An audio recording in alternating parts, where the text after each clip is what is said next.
Okay, I am getting set up here.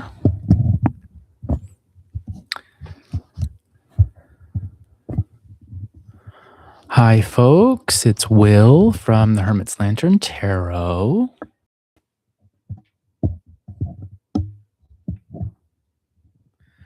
And I'm going to do some free live readings today.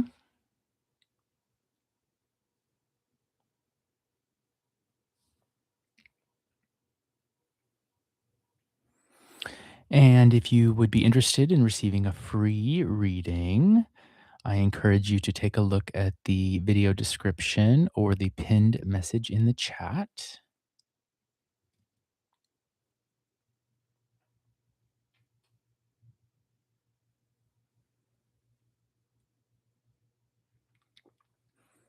It's a beautiful rainy day here where I am, and I've got a mug of Bigelow vanilla chai tea.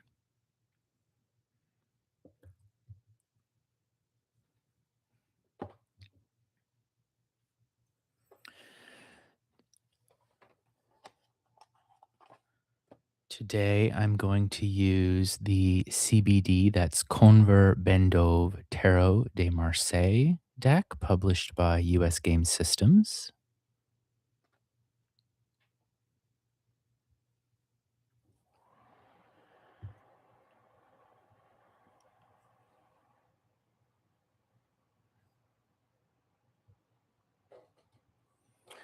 Let me start by doing some preliminary shuffling.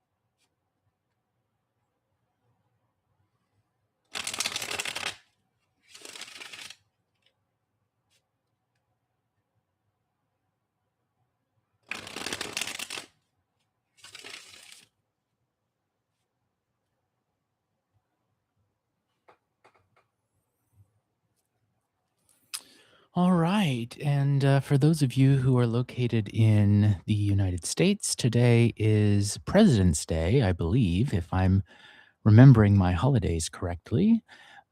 So I am lucky enough to not have to work my regular 9 to 5 job today. And so I had time to pop on and do some live readings.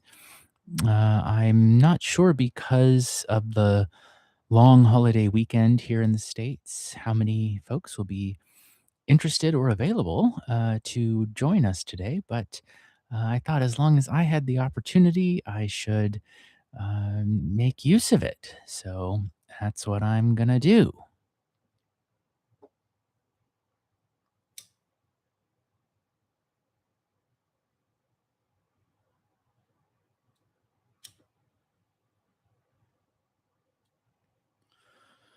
All right, I've lit a candle. I believe this is a frankincense scented candle. And I'm going to burn some Palo Santo.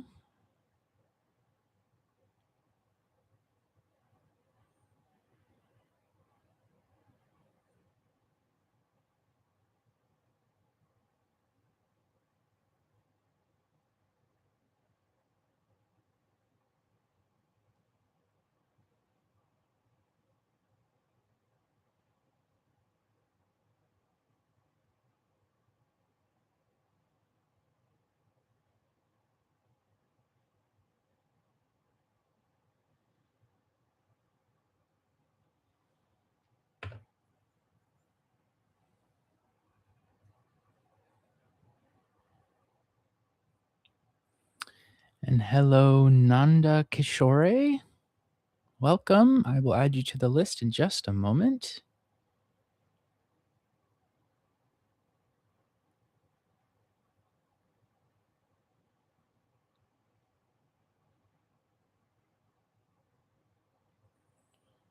All right, and I'll leave that Palo Santo on the dish to burn out.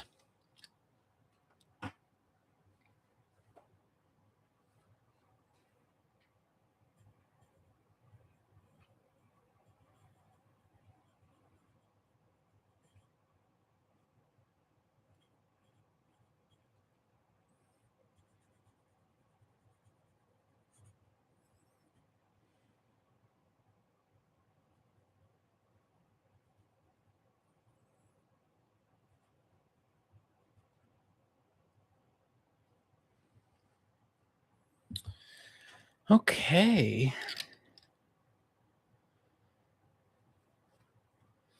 So, Nanda, you're going to be the first querent today. And so, if you'd like to post your question in the chat, you are welcome to do that.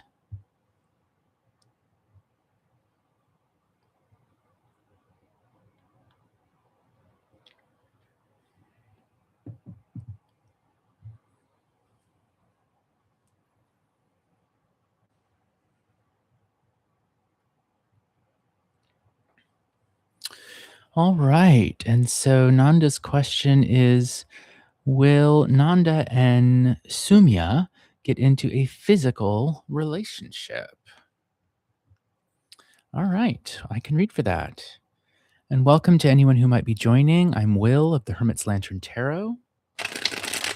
I'm doing some free live readings today here on my channel. If you're interested in a reading, take a look at the video description or the pinned chat message for how to request a reading. I'm also available for paid private readings and pre recorded readings. And you can check out the link in the video description for my Linktree site.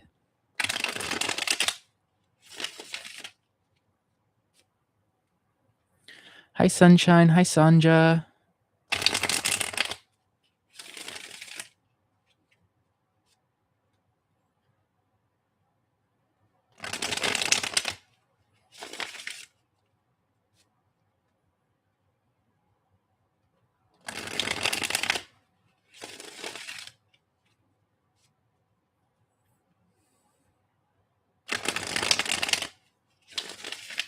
Okay, so the first question of the day is for Nanda, who wants to know, will Nanda and Sumya get into a physical relationship?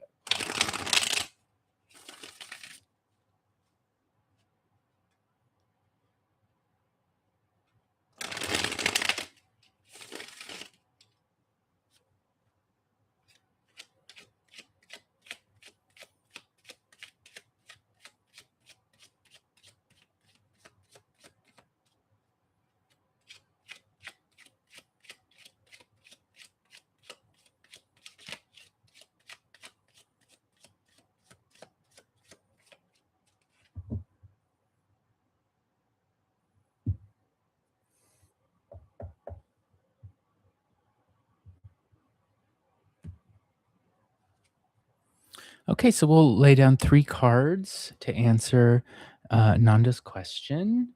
And we start with the world, followed by the Popess, followed by the Page of Batons,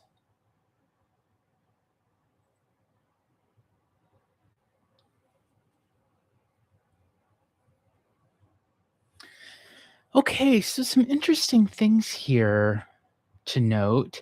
It might be helpful for me because I don't have any context for your situation, Nanda. I might be able to be a little more precise if I could know just the tiniest little bit more about the people involved in the relationship. And I say that because, 3 people cards have come up. And so the first thing that I need to do is determine who is who and who is doing what to whom. And so with the world card, we have a sort of young, attractive, feminine person, right? With the papes, la papesa, we have another likely feminine person. And with the page, it could go either way, although often pages could be like a young man, right? And so uh, it might be helpful to know like the pronouns of the people. I'm gonna like I would make the assumption, Nanda, that maybe you use she, her pronouns. And Sumya, I don't know, is that another like would that be um a he him kind of person or a she her kind of person or they them kind of person? Um, that might help me determine who is who here. Sometimes I can do readings without needing to know that additional information, and I could just rush on forward here, but for the sake of precision, that little extra bit of information I think would be helpful. Okay, Nanda, got it. Fantastic. Thank you so much, Nanda. All right. So then what we have here is um, potentially a third person involved because we do see three people. However, if there's no third party involved in the context of your question, and unless you say that there is, I'm going to assume there's not, then what I'm seeing here is that this other person, Sumya, right? Um, she's sort of starts out as a small person without any clothes on, and you asked about a physical relationship, and so um, the absence of clothes, I think, is telling, right?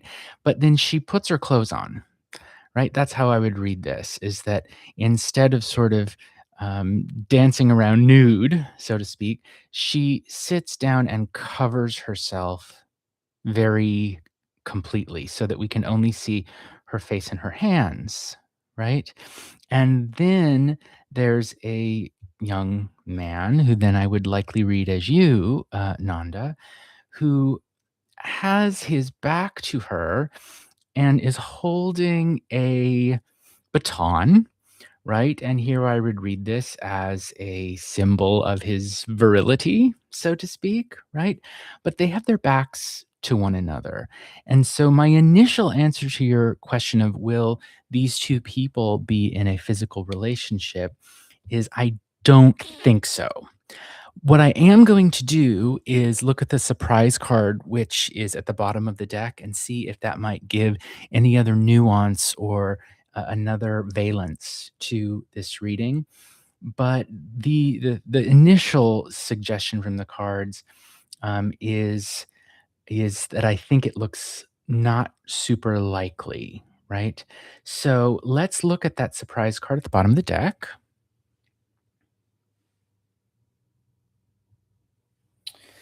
And it's the Queen of Swords. And so the Queen of Swords is usually not one who's particularly open to a physical relationship. W- Assuming that we're only talking about two people, right?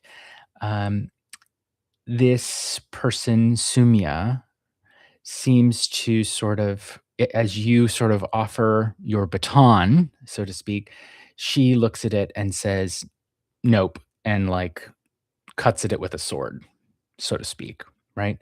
Now, the other possibility here, and you know more about the situation than I do, but the other possibility here is that if there is someone else involved in the situation, for example, if there is, I don't know, a parent or a teacher or some other kind of authority figure involved, that this Queen of Swords could actually be this authority figure who steps in and is sort of laying down the law and saying and like preventing such a relationship from occurring. Okay. And so that would be another way to read this. Like the two of you sort of have your backs to one another. And while I'm not sure that Sumya is actively interested in a physical relationship, you clearly are, but then this other person is intervening and getting in the way and saying, under no circumstance are you going to turn around and offer your baton to this other person, right? So, um, in that reading, we would or I would, indicate that the the negative answer to the question is perhaps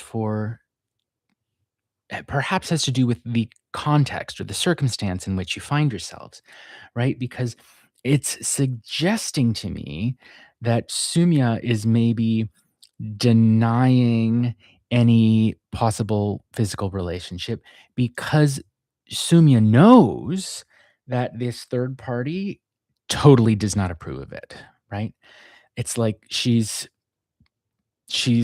got her clothes off, but she puts them on. She covers herself up because she knows behind her back, there's not only you there, you know, offering yourself, so to speak, but there's this third party who's like, if you guys even dare to do this, I'm going to stab you, right?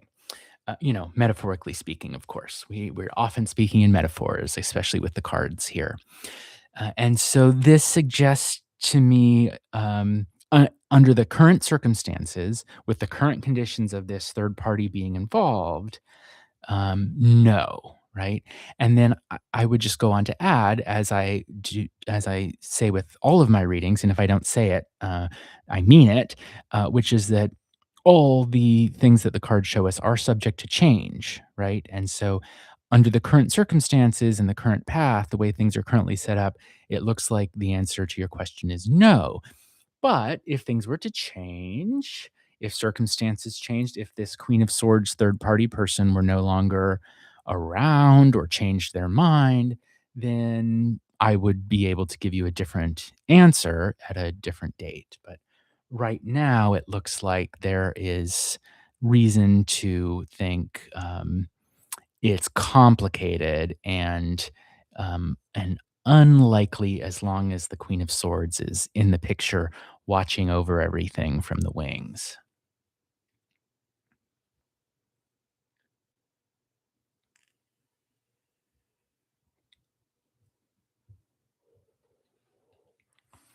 And so let me take a moment to look through the chat.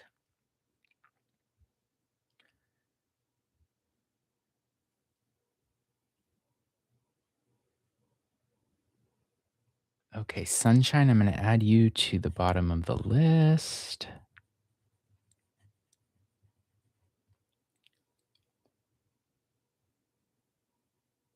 And yes, Storytime Kitchen, I can add you to the list.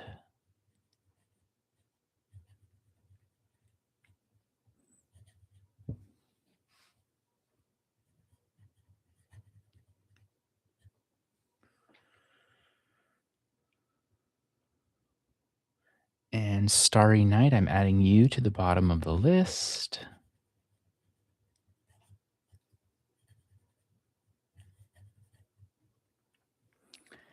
And Vanilla and Pie, I'm adding you to the bottom of the list.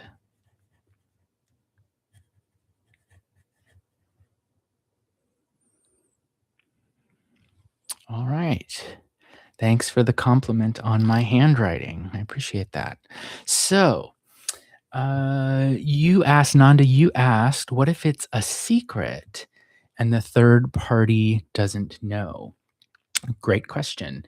Uh, we could pull other cards for that, but I'm only going to do one reading per person today for the sake of time. But based on what I see here, the thing about the Queen of Swords is the Queen of Swords anticipates, like she is you it's hard to slip something by the Queen of Swords. So, to get a very precise answer to your question, we would need to do another reading. But we can sort of ask a follow up question based on what we see here in the initial reading. And I would say she's going to find out. If she's really the Queen of Swords, she's going to eventually find out. So, even though she may not see it or notice it in the moment, she's anticipating it, she's looking for it. And one way or another, it's likely not to escape her notice completely.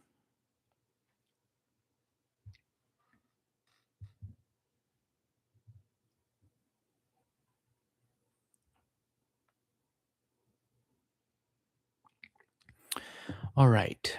So let's take a look at the list, everyone, so we all know where we stand. I just did Nanda's reading number one.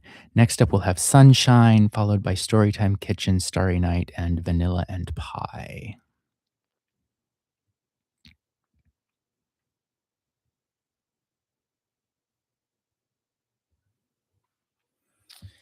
Okay.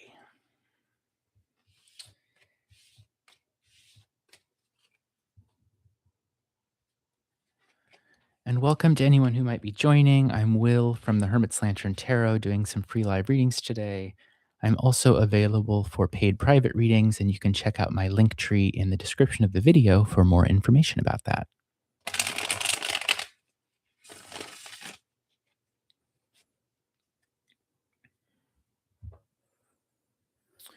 I also want to say I'm very pleased with the way my channel has been growing, and I happened to notice today that this is my 100th video since I started the channel almost a year ago. I think I started it last March, unless it was May. I think it was March.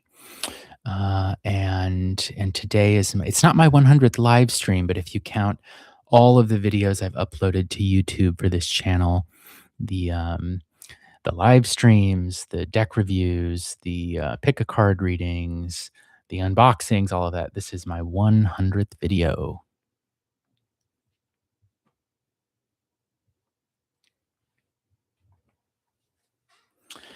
Okay, so Sunshine asks, what's coming towards me that I'm not aware of?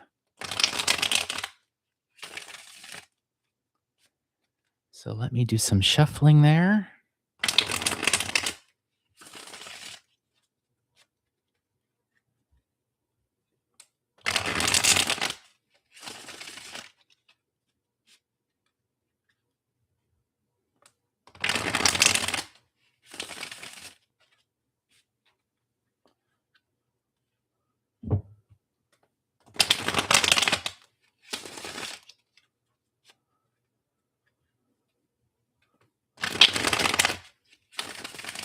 Thanks for the congratulations, everyone.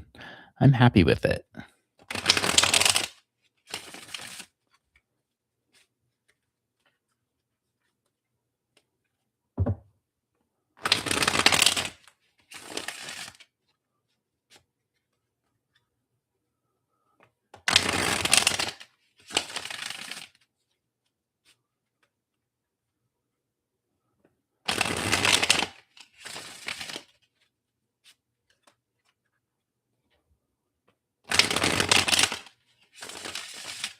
Okay, so for Sunshine, what is coming towards Sunshine that Sunshine is not aware of?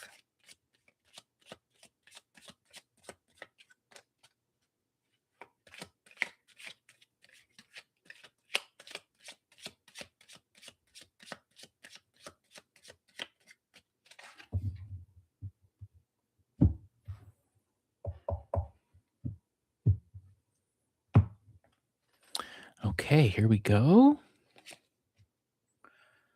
4 swords, 2 batons, and the Magician. Okay, let's take a look at this.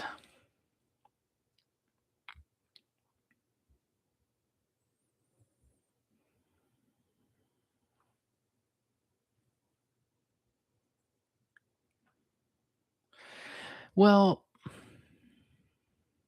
oh no, I'm sorry. It's not 4 swords, it's 6 swords. 6 swords, 2 batons, and the Magician.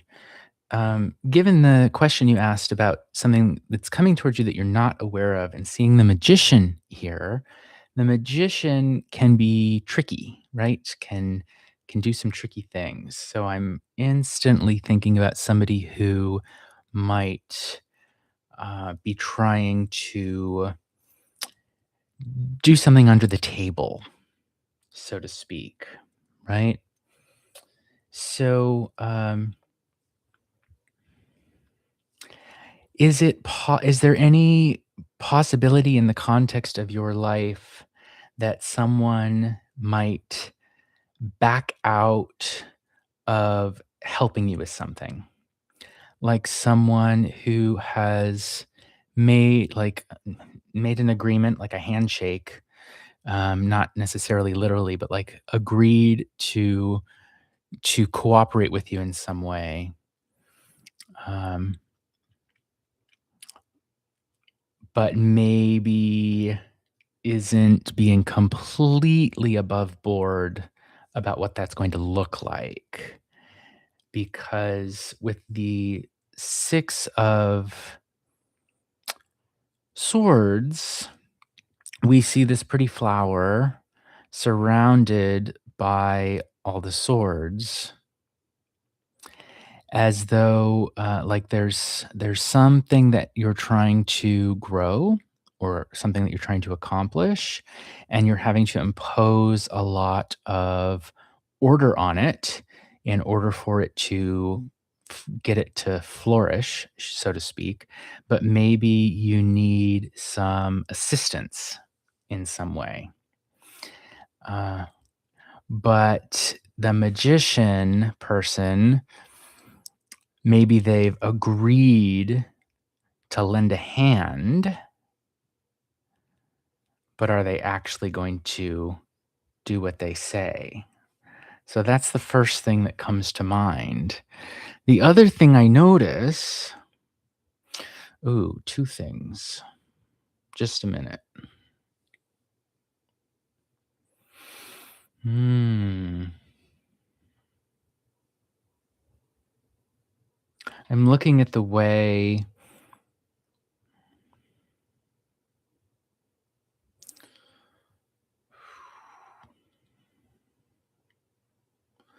I'm looking at the way that the 6 of swords first divides, the flower doubles, right?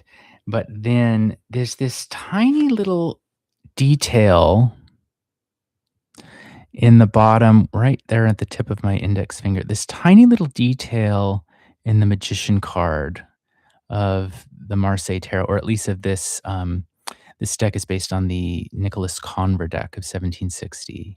And there's this little elliptical kind of shape that very much mirrors the shape we see in the 6 of swords. And so and that ends up underneath the magician's table.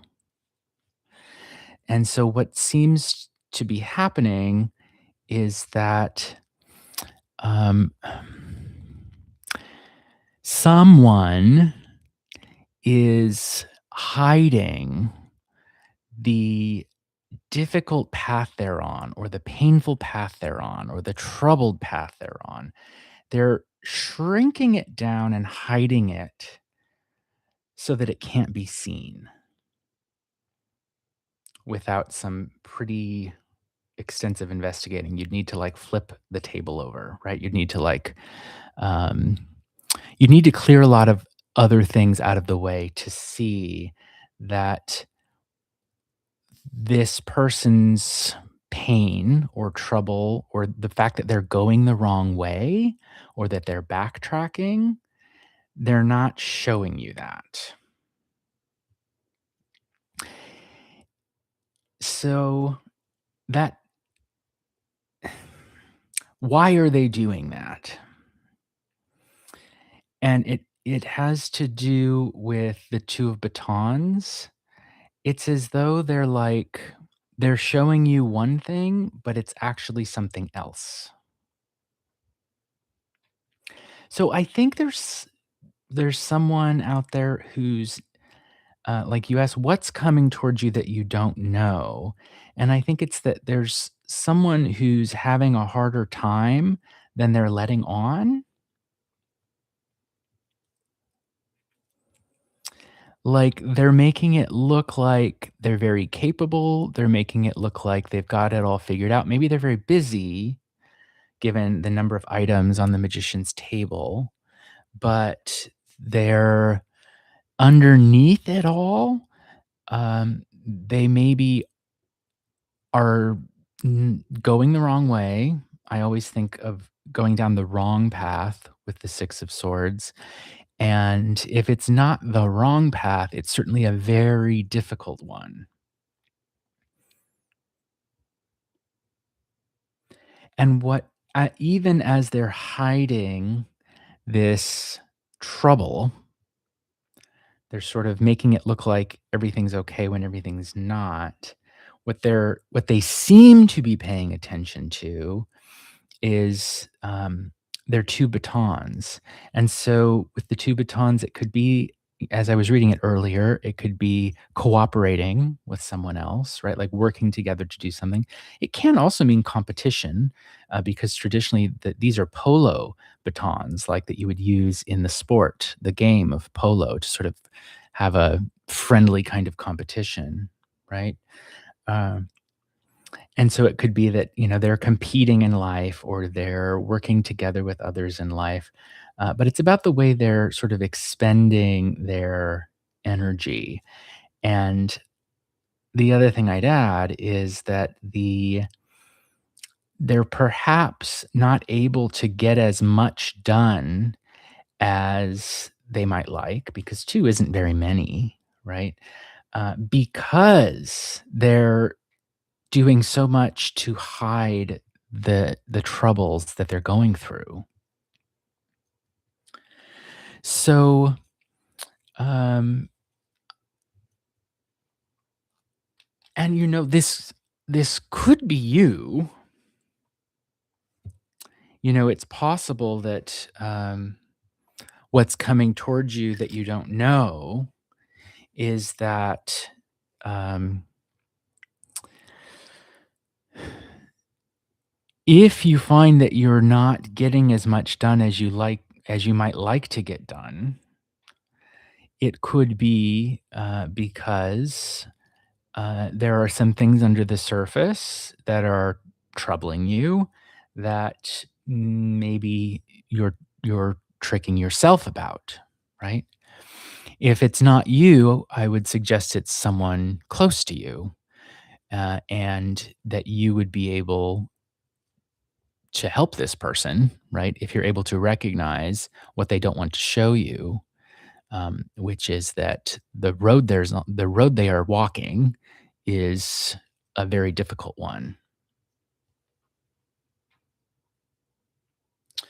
And so Sunshine says they're overwhelmed with stuff to do. So that very much describes, in my reading of it in the Marseille Tarot, the magician, overwhelmed in the sense of look at how crowded the magician's table is. Look at how many things are on it. There's too much there.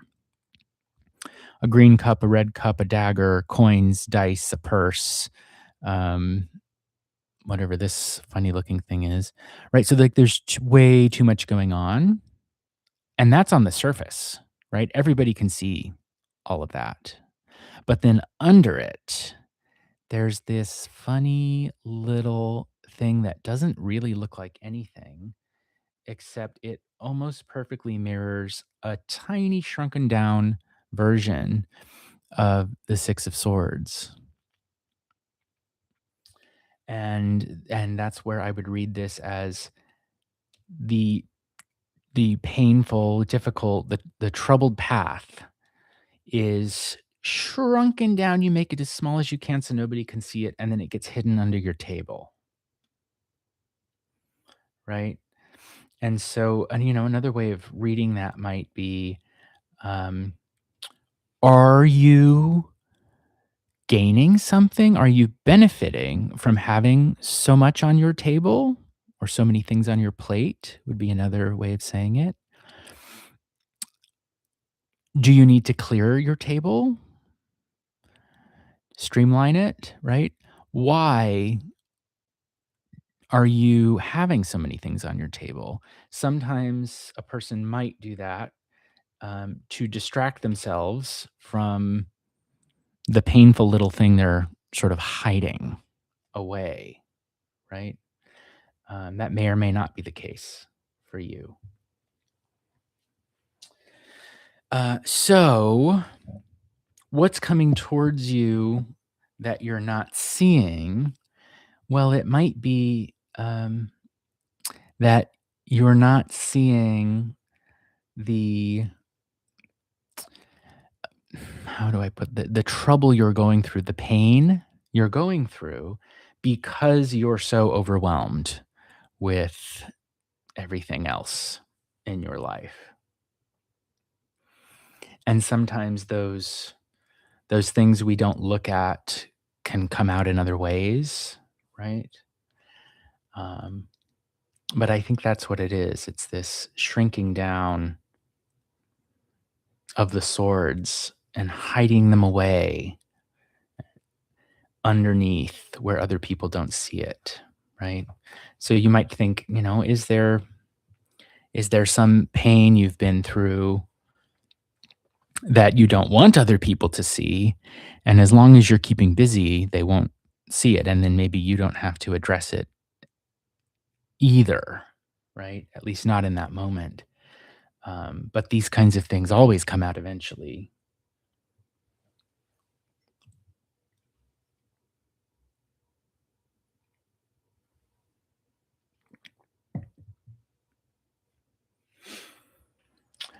Another way, as I'm looking at this, another thing I notice is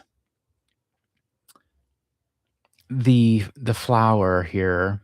It doubles, right? So there's one big flower, and then it splits. There's one on top and one upside down on the bottom, as though like, oh, here's what I'm going to show above board, above the table, and then here's what I'm going to hide underneath the table. And then I'm going to let that thing underneath the table shrink down. Nobody's going to see that, right? Nobody's going to see that thing. And I'm not even going to think about that thing because I'm so um, focused or even preoccupied or nervous or anxious about all these other things that are above board.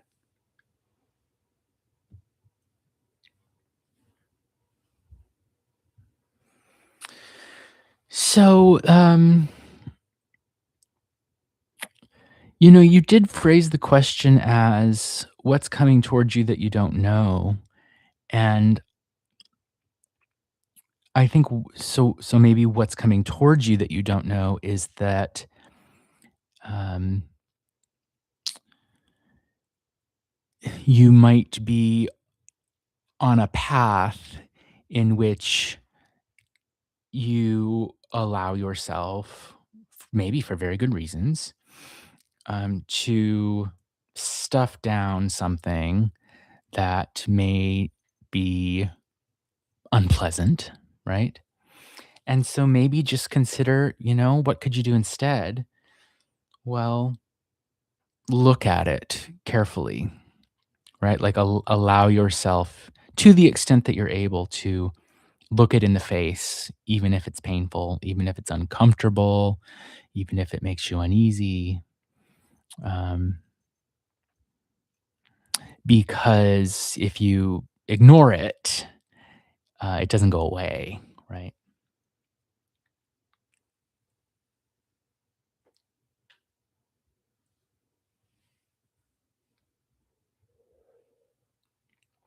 Okay, I'm just going to look through the chat here and see where we are.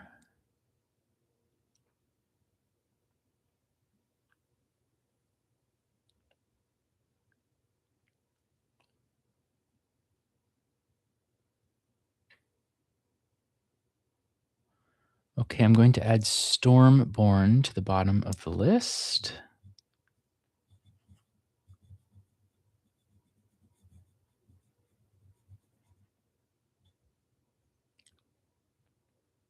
And Vitters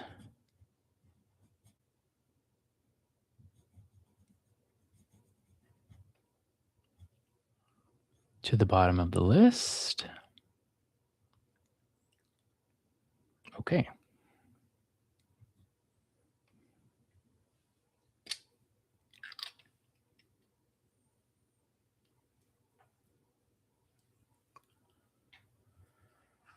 All right. So here is the current list. Storytime Kitchen will be next.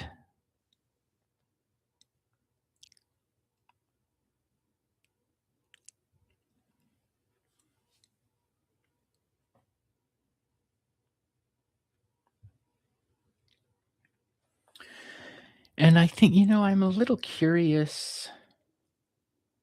Why don't we look at the surprise card here and see what it is? Okay, well, that makes sense. It's nine swords. Yes, Storytime Kitchen, you're next.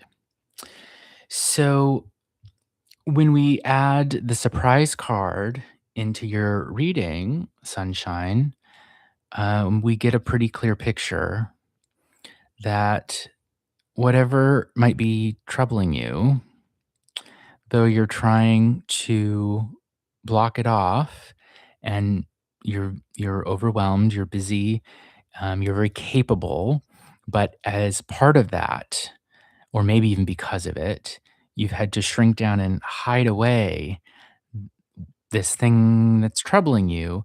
It turns into the nine swords, right? So like putting this thing under your table only in the long run only makes it bigger, right?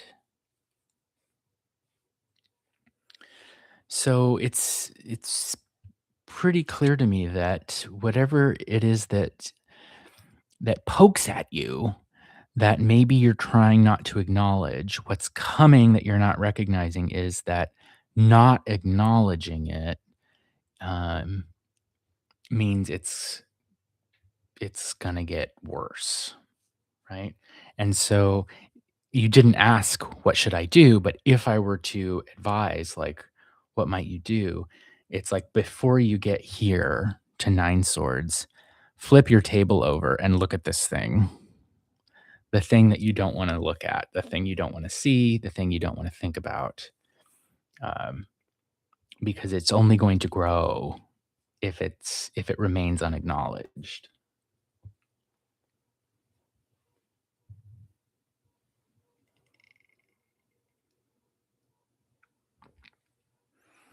All right, and welcome to anyone who's joining. I'm Will from the Hermit's Lantern Tarot doing some free live readings today. I'm also available for paid private readings if that interests you. You can check out the Linktree link in the video description for more information. And Storytime Kitchen, if you'd like to post your question, you can go ahead and do that.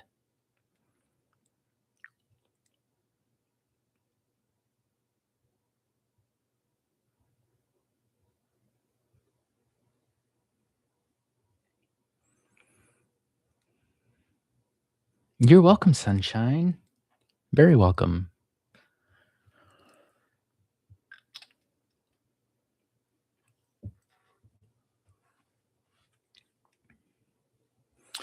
And Helga asks, how many are waiting? One, two, three, five. Right now, we have five on the list. Next is Storytime Kitchen, and then four more.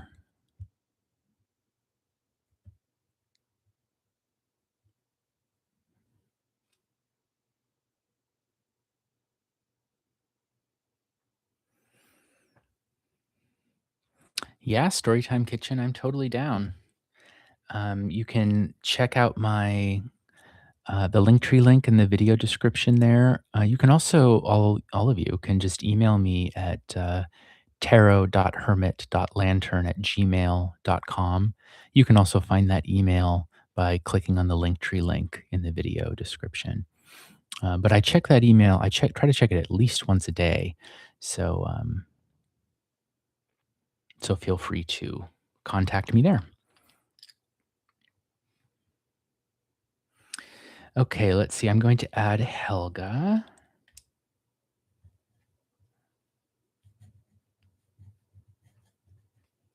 to the bottom of the list. And Storytime Kitchen says, maybe you can help me find the right question. Yeah, we can do that.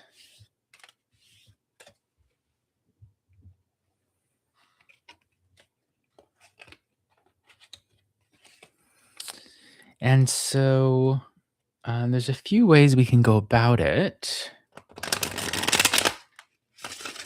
If there's anything that's currently on your mind, one way to do this is um, to look at the four suits of the minor arcana and say, all right, are you concerned about money, coins? Are you concerned about love, cups? Are you concerned about work, batons? Or are you concerned about some conflict that you might have, right? Some pain, some trouble that's coming up in life, and that'd be swords. Um, and so that's one way to narrow it down. Is just say, is there anything in those four categories that comes to mind?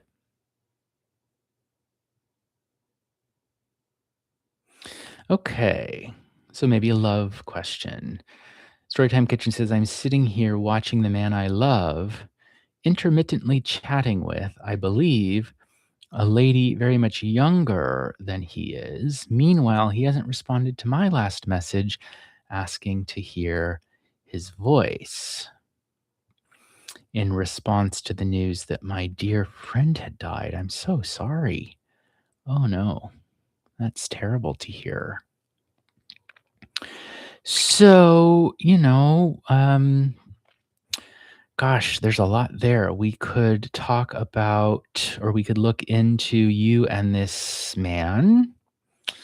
We could look into grief you might feel over your friend. Um, sounds like a reading that addresses, in some capacity, relationships with others might be in order.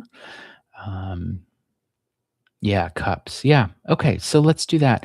So then let's ask, the first thing you asked about is this man you love who's you're intermittently chatting with, and you have reason to believe that he's talking to another lady.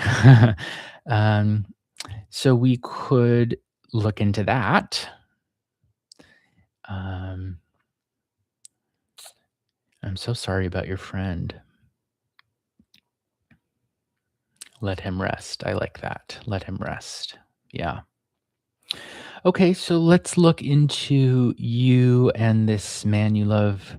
Um, we could ask what's coming in the future for the two of you. We could ask about his attitude towards you. We could ask about what the current situation is and how you could behave to get the best possible outcome for yourself. Let's look into that. Yeah.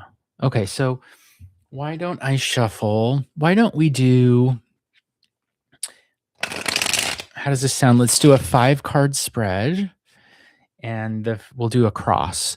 The first 3 will describe you and this man who you're interested in, and then we'll do a card on top and a card on bottom to indicate what the best course of action is you could take towards that relationship.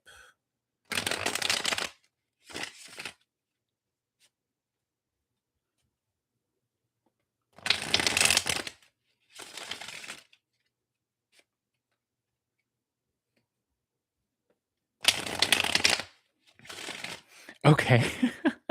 Storytime Kitchen says, let's spy on the relationship he's having with the other girl. Okay.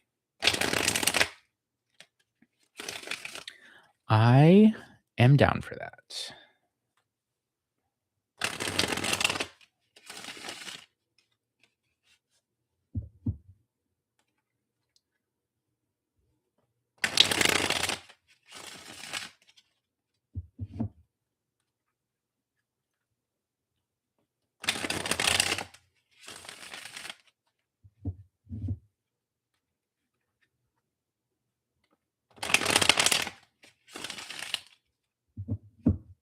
And so then we'll do 3 cards for that.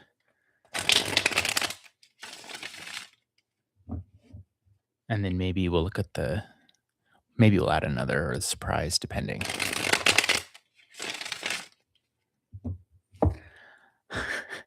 If you're dark, I like it.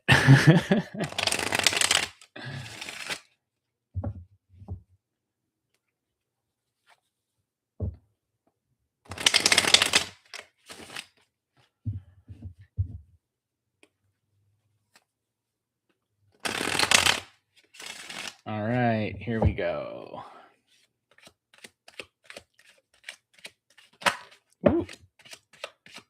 Something popped out. I don't often get jumpers, but I did.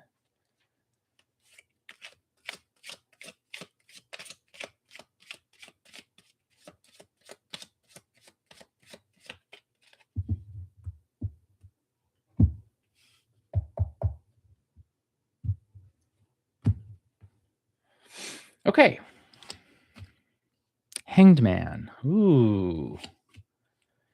10 swords and the devil. And the jumper was the 2 of batons.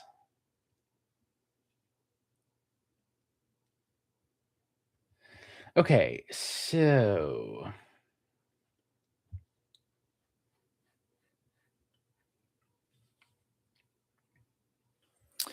a couple things to notice. He's showing up as the Hanged Man. There's someone else here who's showing up as the devil. That's got to be the other person. This younger woman.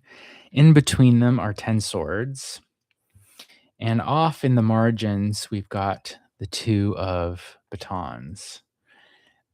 So this seems pretty straightforward and clear to me. Uh, whoops.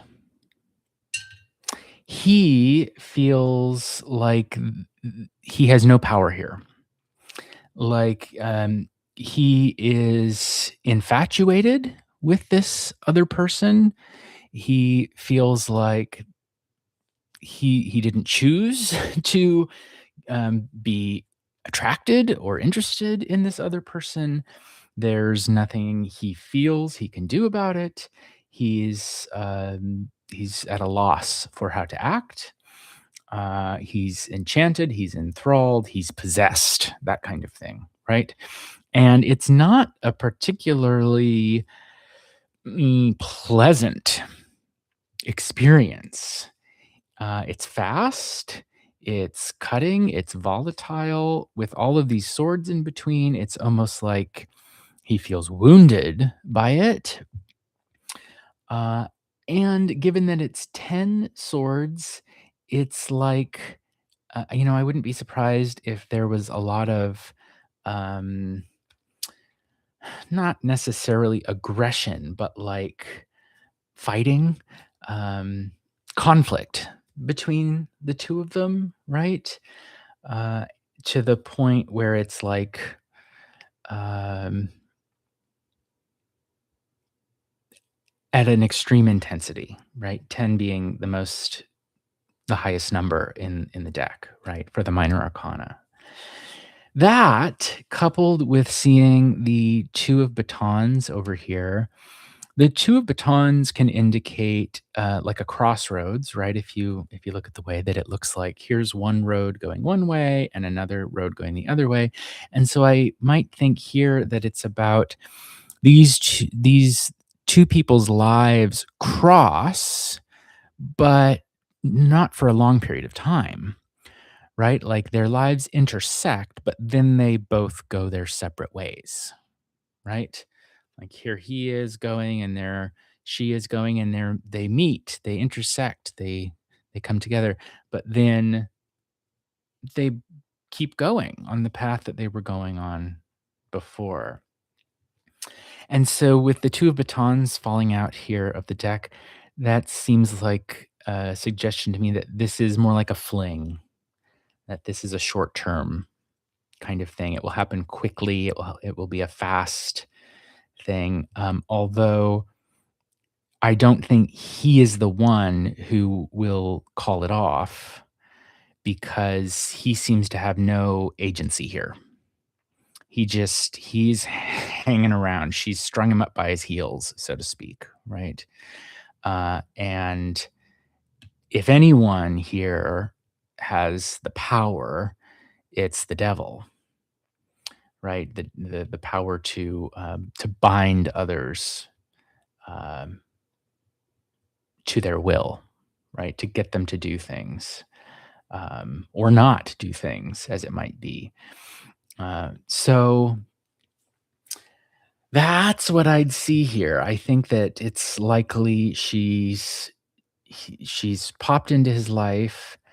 Things are volatile, to say the least, almost as though they're like at war with each other. I think of this card as a card of war, Ten of Swords. Um, he feels like this can't be helped. It just happened to me. And she can call the shots. And I don't think it's going to last too terribly long uh, because it's like two ships that meet in the night and then the ships keep sailing, right?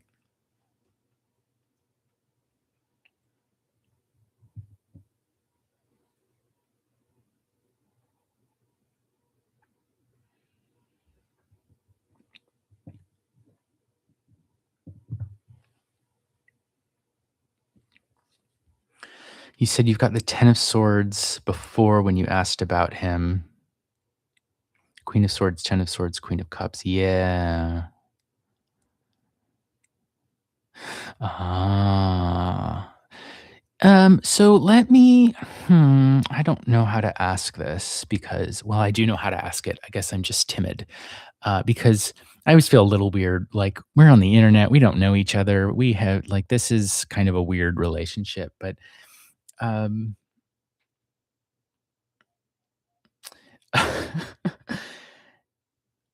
okay, I'll throw it out there and then if it's totally off base, we'll just keep going. But sometimes the hanged man can show up to indicate impotence.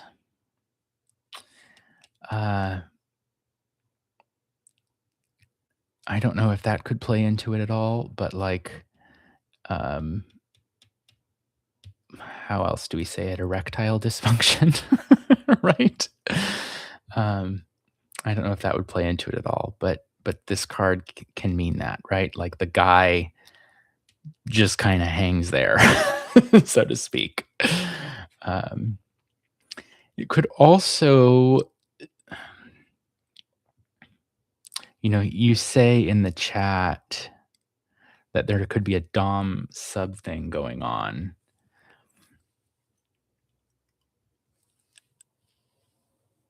So when I first read this, prior to having that information, I identified the hanged man as being him because I used gender. That's how I did it. I saw, the usually, not always, but often we see this card as being a more masculine kind of person, and I knew we were talking about a man and a woman, and so I went ahead and said, "All right, then I'm assigning the agency of the hanged man or lack of agency, really, of the hanged man to the man in the situation." Um, if he thinks of him, if there's more of a dominant submissive thing going on, and maybe he would think of himself as more like the one in charge, the dom, the devil, so to speak, the one who could metaphorically enslave others, then it would also be possible to swap the ways in which I'm reading these as significators of these two people. And so if he is the devil in that scenario and she is the hanged one, um, the a little bit would change in that he does have more power here than she does, and she would have no power to act, and he would have all of the power to um, control all of the swords between them, right? To control the conflict between them. But, on the one hand, I would really, if we're talking about a romantic or even just a recreational physical relationship, I would still like to see some cups or at the very least batons between them. Seeing nothing but swords is doesn't suggest that there's pleasure coming here, coming, out of the relationship. And, maybe that's what they want, and I'm not judging that, just, so everyone's clear. I'm not judging, making negative judgments against, dominant submissive relationships. I try not to make judgments at all, when I'm doing these readings, as much as I can refrain from it. Um so, if it's the kind of thing where what they both really want is conflict of a certain kind that excites them, right? They certainly, I would say they've certainly found that if that's what's going on here. Um, I still do think with the two of batons hanging off in the wings, I don't know that it's a long-term thing, right? On the one hand, the 2 batons, regardless of which of them is the devil and which of them is the hanged one, um, means low effort or, the crossroads thing where, like, someone's coming into life, but then going out again, and then seeing the 10 of swords will tender about completion and endings. On the one hand, it's the highest possible intensity, but if they're already at the highest possible intensity, they've got nowhere else to take it. There's nowhere else for it to go. And that suggests, um, well, what next, right? What are you going to do? You got your 10 swords. Good job. Now what happens, right? And so they can maybe maintain that for a while, but I don't know that it's going to be a long-term thing. Yeah, intense and short. Intense and quick. I the swords are a fairly fast suit, and so are the batons.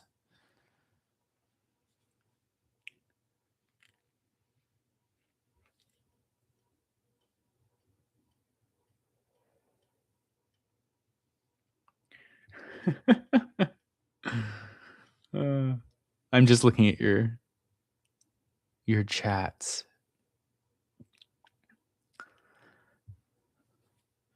Yeah. Oh, dear. 20-year-old law student and 74-year-old millionaire. Yeah, so, if he's enslaved to her and also not that I wanna make too many overgeneralizations, but when we think of an old man, we might consider a lack of potency, right? So to speak. Yes, and I love what you say. The irony of the dom sub relationship is that the sub is always in charge. Yeah, I think that's right. Uh, that which is why, going back to the original reading of him being the hanged one and she being the devil, um, he off not often, sometimes, in dominant submissive relationships, what looks like a clear hierarchical division under the surface is actually, like, inverted, right? Where, um, the ones who are, insisting upon being in total control, there's a kind of hidden desire under that for losing control and vice versa. The one who wants to have no power whatsoever, underneath that, actually, there's a desire to have all of the power, right?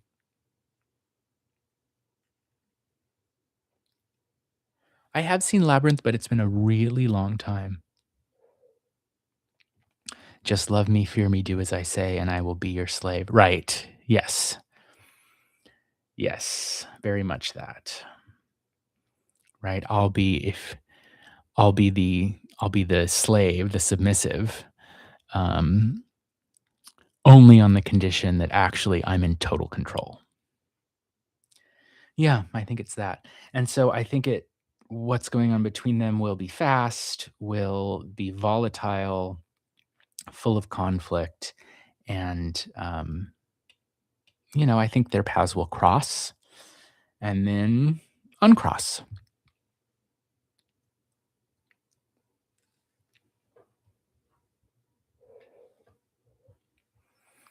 Boy, that was a fun one. I mean, they're all fun, but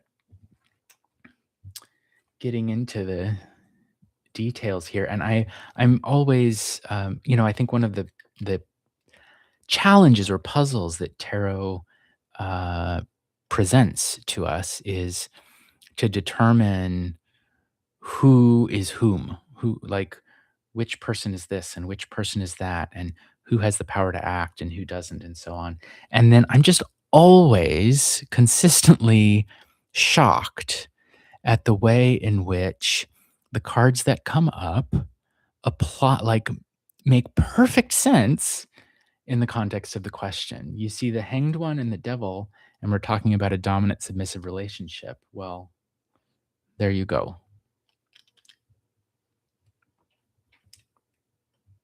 So thank you for that question.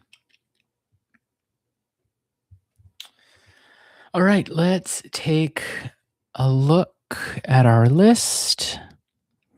Starry Night is next on the list.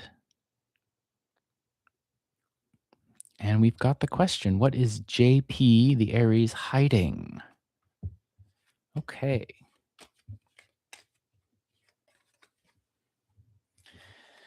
Yes, Storytime Kitchen, a dom enslaved to his sub. Yeah, I think that says it.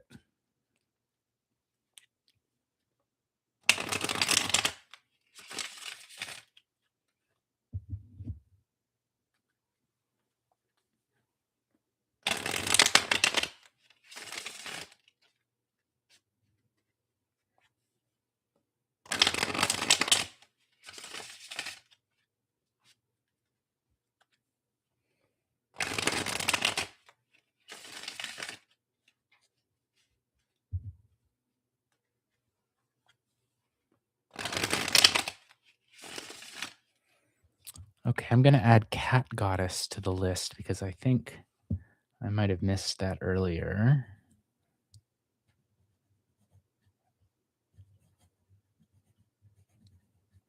All right, so Cat Goddess is on the list.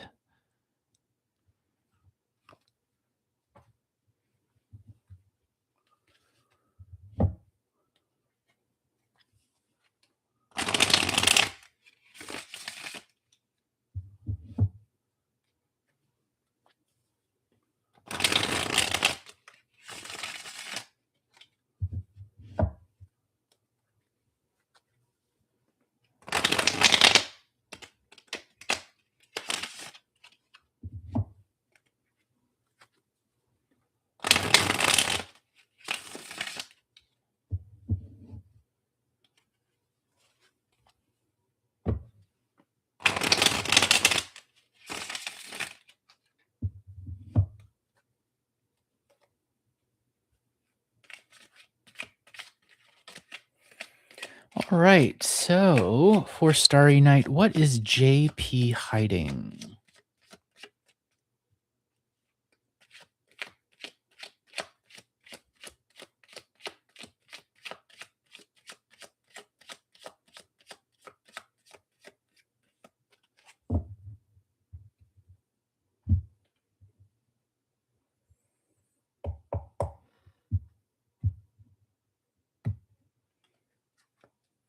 Here we go. 2 coins, 3 swords,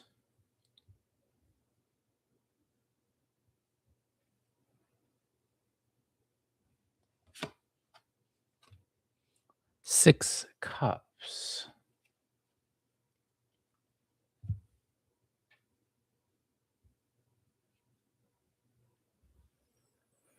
Okay. First thing that comes to mind is a conversation.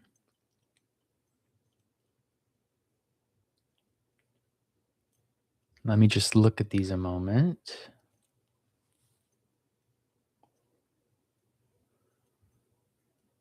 Hmm.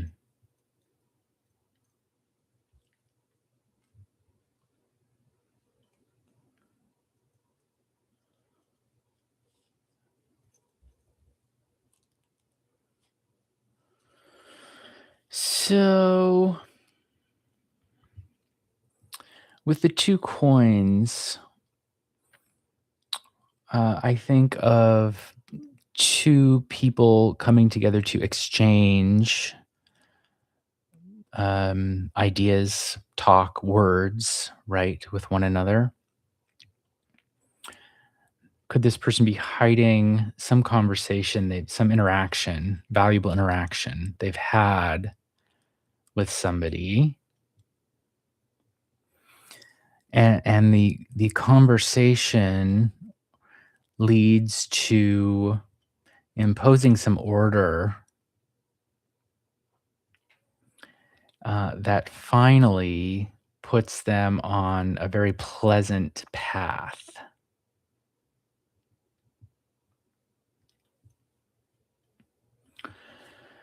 Like, exchanging something with someone in order to get rid of, lose something that's been bothering them,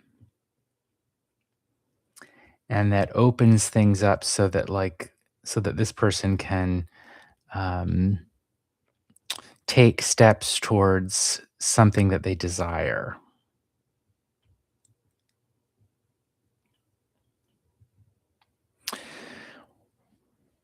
Reconciling with an ex. Yes. If there's an ex in the picture, it could be talking with that person about what wasn't working in the past so as to go forward with this person from the past into the future. You mentioned reconciling with an ex, and so seeing 6 of Cups. The sixes I tend to read in terms of paths, and with the cups, it's a path that stretches from the past into the present and goes forward off into the future. And so the 6 of Cups can mean, like somebody from the past, right? And you see that like in the Rider-Waite-Smith tarot, for example. The 6 of Cups is the card of nostalgia. For those of you who might read tarot yourselves, um, that you see the two, they look like children often on the 6 of Cups, like two children, and one of them's like giving a flower to the other. And so it's like someone from childhood, or if not actually childhood, it's like someone from earlier in life, right? And so we get a similar kind of idea in the Marseille Tarot with the 6 of Cups, where the sixes stretch. It's about continuity over time, right? From the past into the present and then going forward into the future. And so you asked what this JP person is hiding. And so it's not necessarily that has happened, but like there's talk about it, conversation about it, which is the talk is addressing um, what was going wrong before. With the 3 of Swords, we think about little problems that add up, right? 3 is not very many. And swords are things that hurt us, that bother us, that cause pain. And hang on, I'm just gonna blow this candle out before it gets too hot. Okay. So with the 3 of Swords, it's like talking about the problems, talking about the things that weren't going right, so as to find a way of disciplining them, correcting them, right? So as to open up a path into um, the future, right? So that there can be continuity between the past uh, and the future. The Six of Cups can be the path of love. It can be the path of pleasure. It can be a vacation, although I don't think that necessarily fits in the context of your question. But an exchange of ideas, like a conversation or texting, or could be a phone call, although who does that nowadays? It's pretty rare, I think. Telemarketers. So an exchange of words, ideas, thoughts that have to do with little problems from the past, and through that exchange, opening up a path forward to the future. So I guess what I'm saying is, if in the context of this person JP's life, if reconciling with an ex is a possibility, that would certainly fit here. And the reconciliation is happening through um, through contact, like through communication about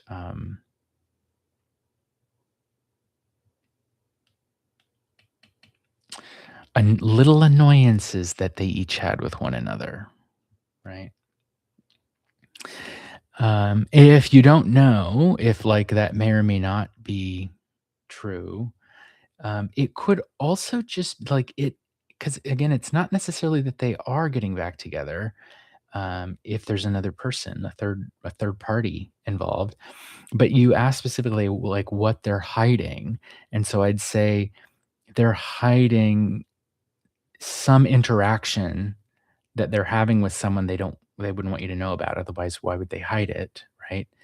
Um, and it can also be that in interacting with this person, on the one hand, they find that the interactions themselves are annoying and make them feel like they're losing something. Um, and yet it persists, right? Like, even though having interactions with this person is maybe not entirely pleasant,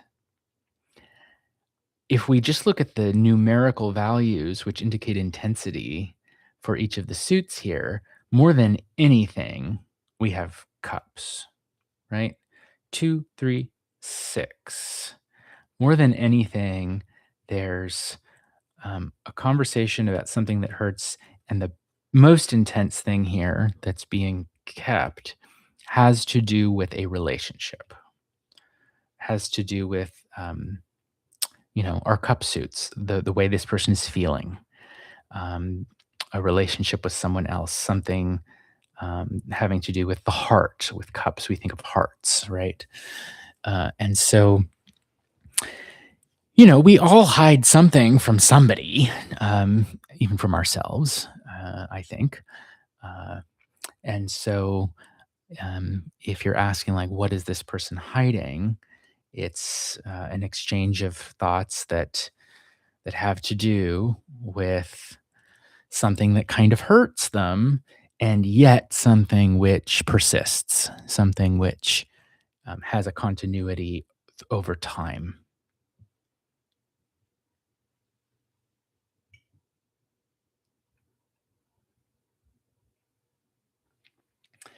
Yeah, so if they have kids and so they have to be in contact, it could just be um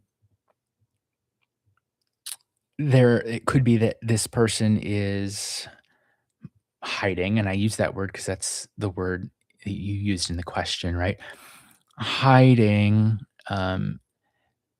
how much this relationship, not necessarily that it's romantic, but if they, um, even if it's no longer romantic, it's still a relationship if they still have contact and they have kids together and they're in each other's lives, right? And so um, it could be that the person is just hiding or not being 100% upfront about how much that means to them, even though it also hurts them, right? The loss of it, traditionally, the Three of Swords is the card of loss. The loss of that relationship hurts, obviously, right? And yet the relationship persists, right? And The two of coins here suggests that there may have been some conversation, communication between them about that,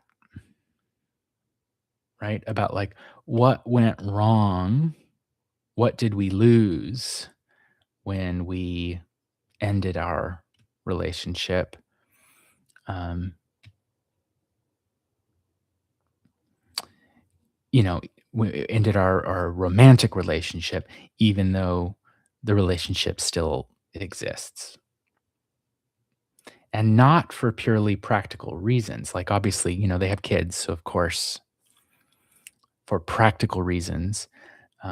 But seeing the cups here, it suggests it's not only practical. If it were only practical reasons, uh, I'd expect to see batons or coins, like six of batons or six of coins. But when the cups come up, we really do think of, well, love of some kind.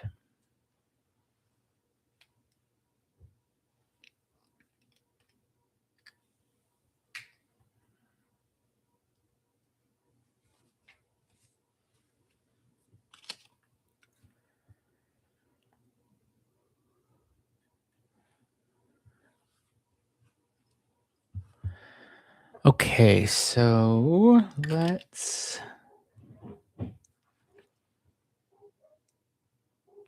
look here. Vanilla and pie is next on my list. Reminiscing is a great way to put it, Starry Night. That's the perfect word, in fact. Talking about what went wrong and how, despite that, they still have something together, right? Um, yeah, reminiscing encapsulates that very well.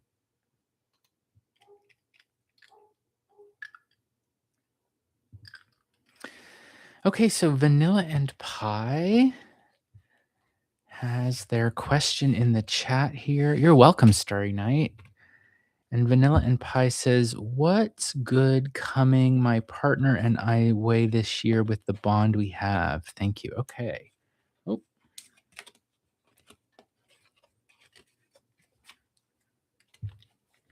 okay. So, what good things are coming to Vanilla and Pie and their partner with the bond they have this year?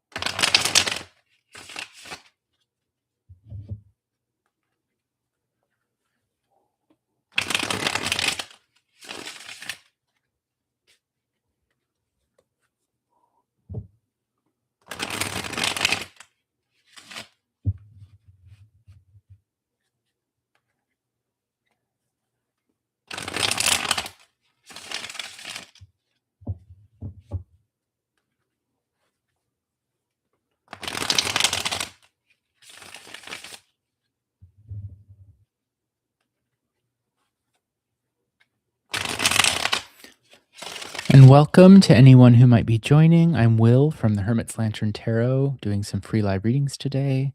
I'm also available for paid private readings. If you're interested in those, you can check out the Linktree link in the description of the video.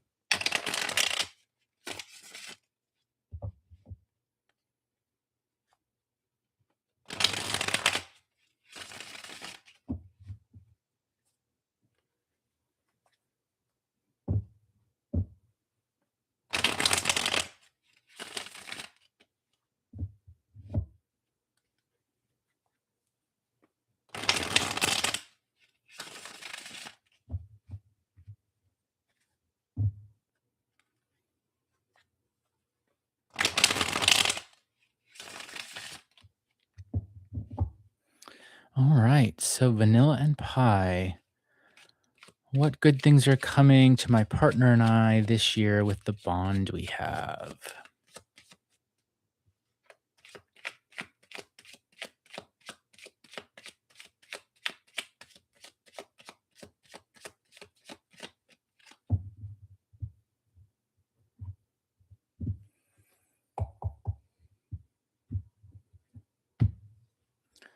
All right, let's see what we get. King of Swords,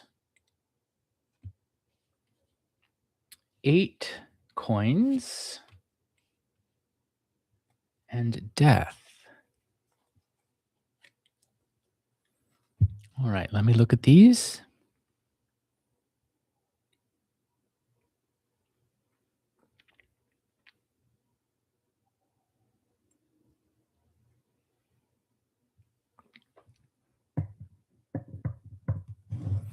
Okay, so um, the first thing to look at, I think, is the King of Swords here, and um, I my first inclination is to think that this is your partner because of the way the question was phrased. Um, and what is the King of Swords doing? Well, the King of Swords profession or job is to lay down the law, put things in order, right? He's got this sword. The sword, like, you don't mess with it, right? And so this person is looking at these 8 coins and is like, I'm going to put these in order. I'm going to organize them. I'm going to get them set up. They're going to be perfectly arranged, symmetrically, orderly, like life is getting in order. The results that this person is hoping to achieve, they're ready to fight for them, and they're going to get everything put in its perfect little place, right? And so with coins, we can think about money, of course. So it could be that this person is very much this year working on organizing their finances so that they can, um, money, whether we like it or not, money is important to the future of our relationships. We need money to live together and to um, buy food and go on vacations and buy a house or rent an apartment or whatever it is that you might want to do, right? And so you asked specifically in relation to your bond. And so it looks like this person is working on organizing potentially finances, right? That's one way of reading the coins, so that um, everything is in order, right? For the future. We also think with money about we save it for the future. So that's one way of reading the coins. We can also think of coins more abstractly or generally as just like our resources or our assets, like what we have to expend. And so it can be more about ideas or money, ideas or energy, right? And so if it's not just that he's getting his finances in order, it can also be that this person is working on getting their mind organized, right? Or we could even say their values, right? Like what they value, what is important to them is getting all lined up and organized. And I say that because of the way the coins are arranged on the card. They're like perfectly, every coin is exactly in the right place. Yeah. Um, Something else to consider with our 8 of coins is I often associate eights with groups of people, like large groups of people.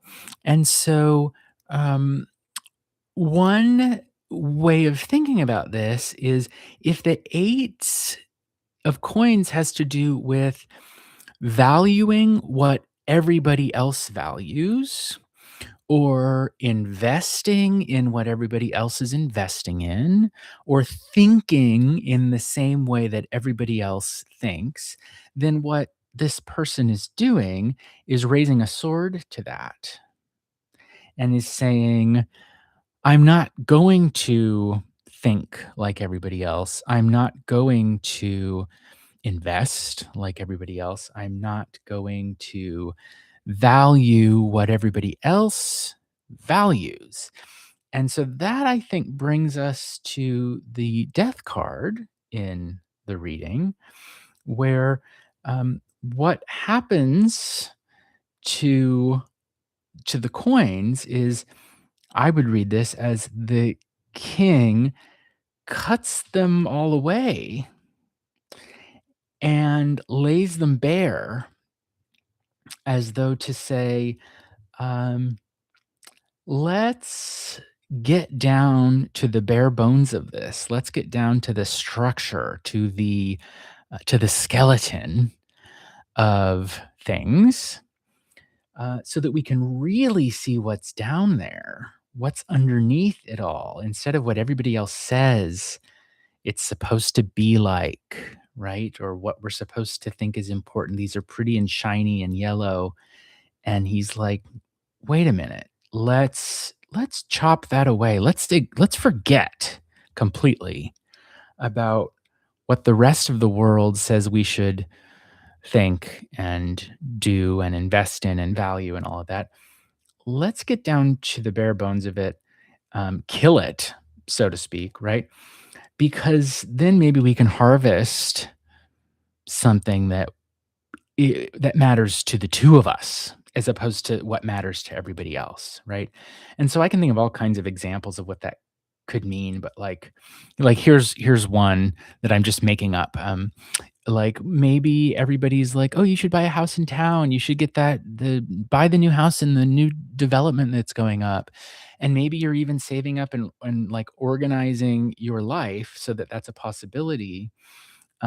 But then I feel like there's something coming here where he's challenging that idea and saying, wait, would we really be happy there? What if we bought the little cottage like out in the remote forest instead?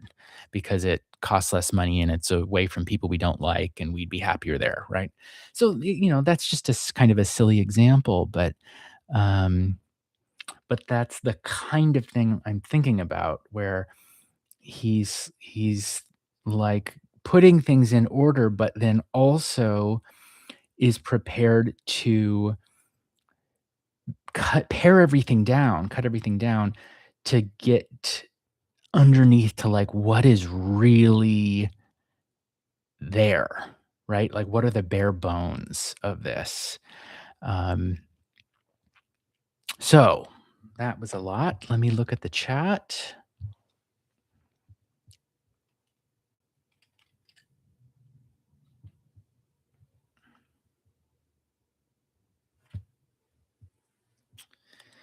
Yeah, so else wants you to do certain things, and on the one hand, I think preparations are being made to do those things, but I think actually there's very much going to be a sense of like, why are we doing what everybody else wants us to do? What if we just killed those ideas?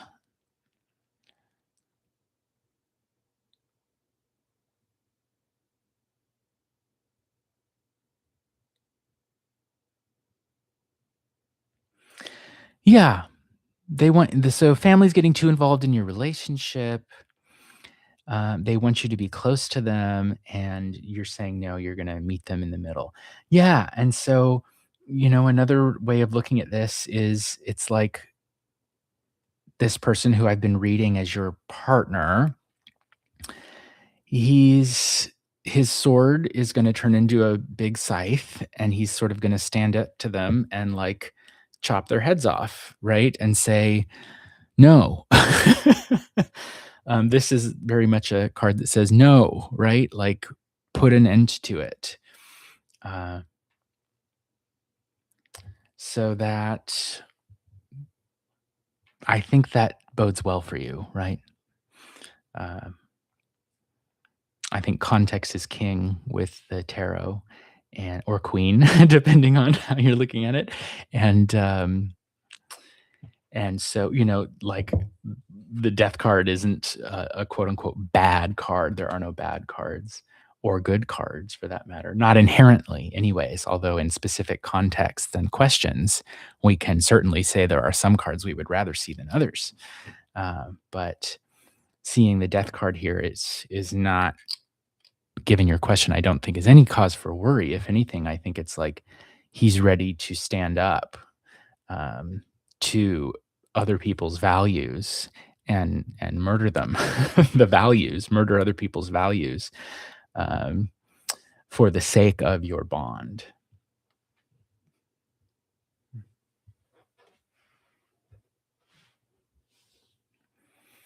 Yeah, if they're mad when you tell them no, let them be mad. People are allowed to be mad, but um, that doesn't mean that you should compromise your own values for other people's values, right? Yeah, I think he's definitely him showing up as the King of Swords here. You don't want to mess with the King of Swords, right? I mean, nobody would. Well, very few people would. Um, and so if that's like the situation that you're in where other people are trying to impose their values on you, it's really good that you have a King of Swords type in your corner.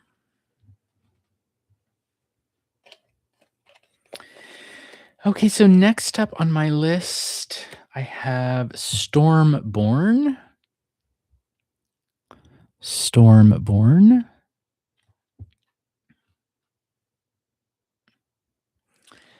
And let's see, okay. I'm going to add Jaspink Gator to the bottom of the list.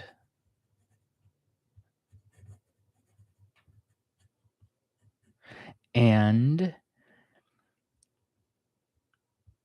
Darren Biddick to the bottom of the list.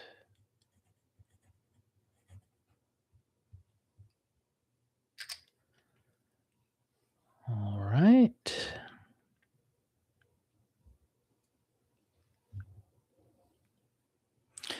And he works for the government. Well, that's very much a swords profession. The swords I read as law and order, right? It can also be pain, right? But think about, how much pain the law can cause, right? Um, think about the tax collector or the landlord or the cops or, anybody who can like cause you trouble. Potentially cause you trouble, right? But then who also keeps order, with, you think of the sword as like imposing order. And so it's definitely the suit that I would tend to associate with government. Yeah. All right. So Stormborn is next. I can read for Stormborn if Stormborn is here.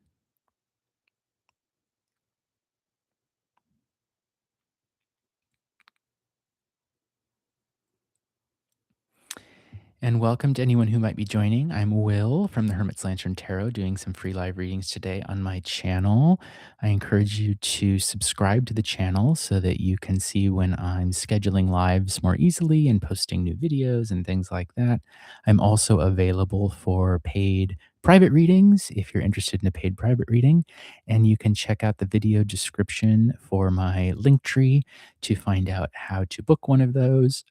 You're also welcome to email me at tarot.hermit.lantern@gmail.com.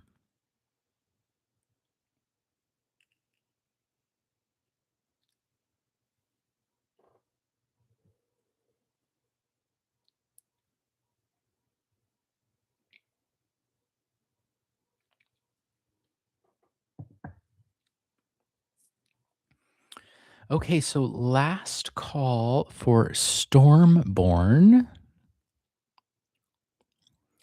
Number 6 on the list, Stormborn, last call.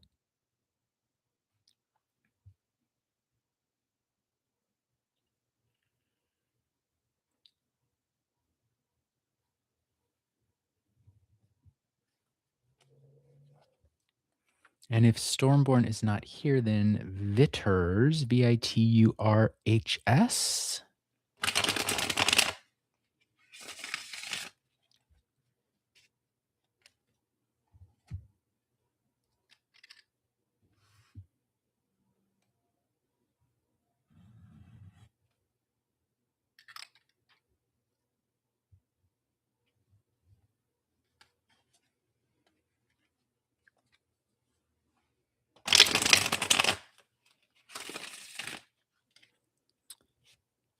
right, Vitters, if you are here, you may post your question. All right, great. We've got a question from Vitters. I want to know my life and soul purpose. Please help me with that. If possible, please tell me what steps should I take to get to know it without me wasting much time to start working upon it in the near future. Okay.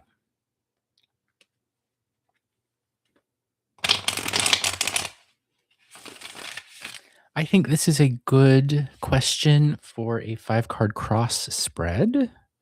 So the first 3 cards will describe what your life and soul's purpose is. And then we'll place 1 card on top of the center card to indicate the next step that you should be taking to work towards that purpose. And the card we place at the bottom of the cross will be what you should not do.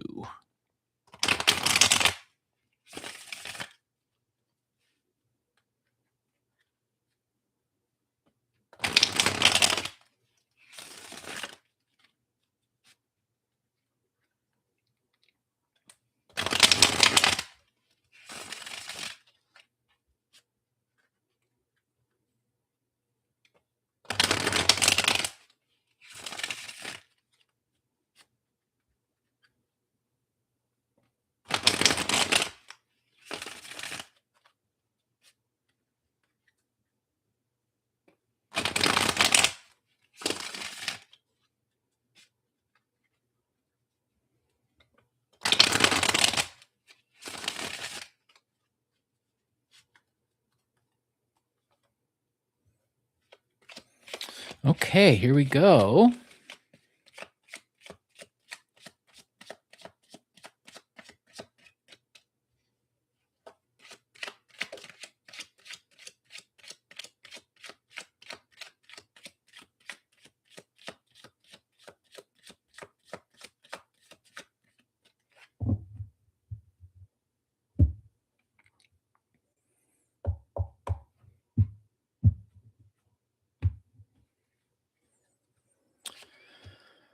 Queen of Batons.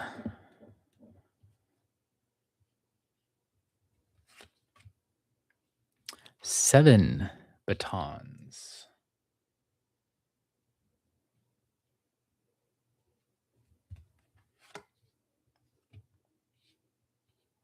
The Pope.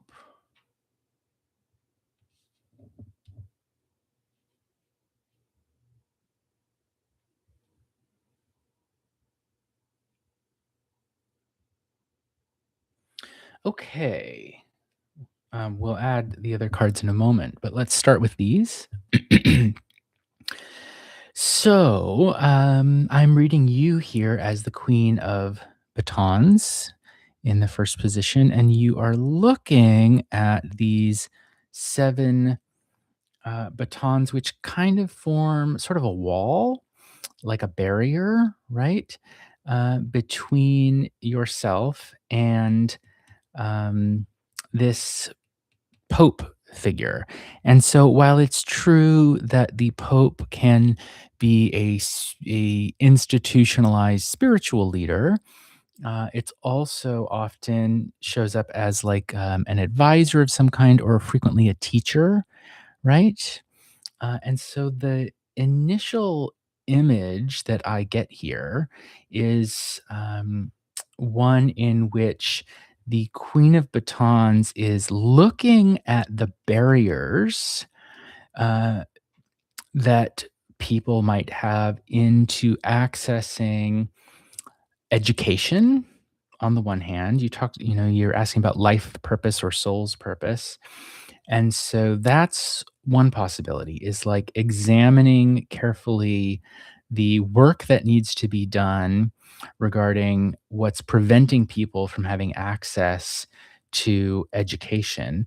If education is not at all an interest of yours and we wanted to read this Pope card differently, it could have to do, broadly speaking, with any kind of um, institution, like societal institution. Like, why can't people get access to education? Why can't people get access to social services? Why can't people get access to, I don't know, even like utilities or something like that? The services that they need access to.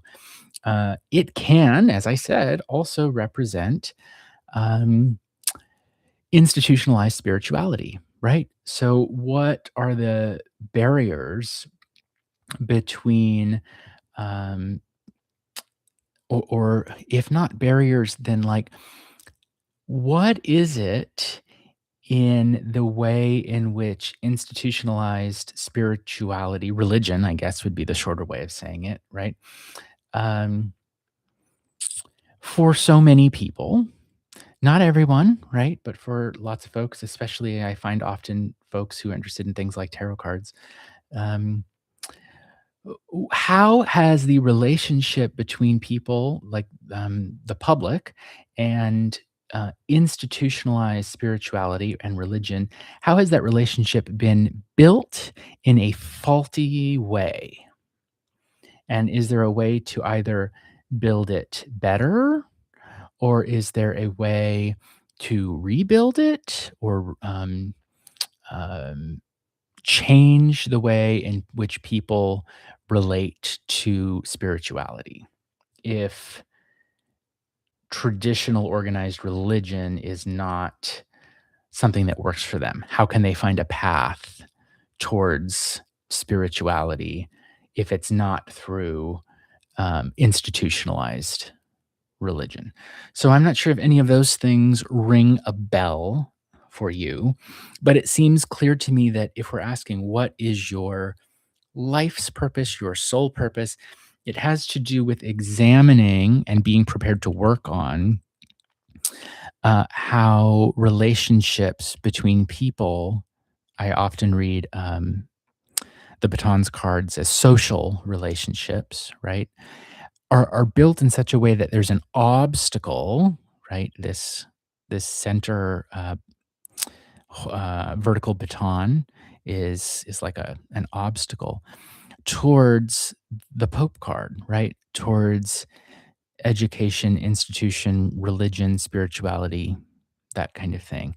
And here you are sort of examining that and you're saying, is this right? Is this challenge here supposed to be there? Right? Okay. So, what can you do? Top card is the five of batons. And what should you not do? And it's the emperor.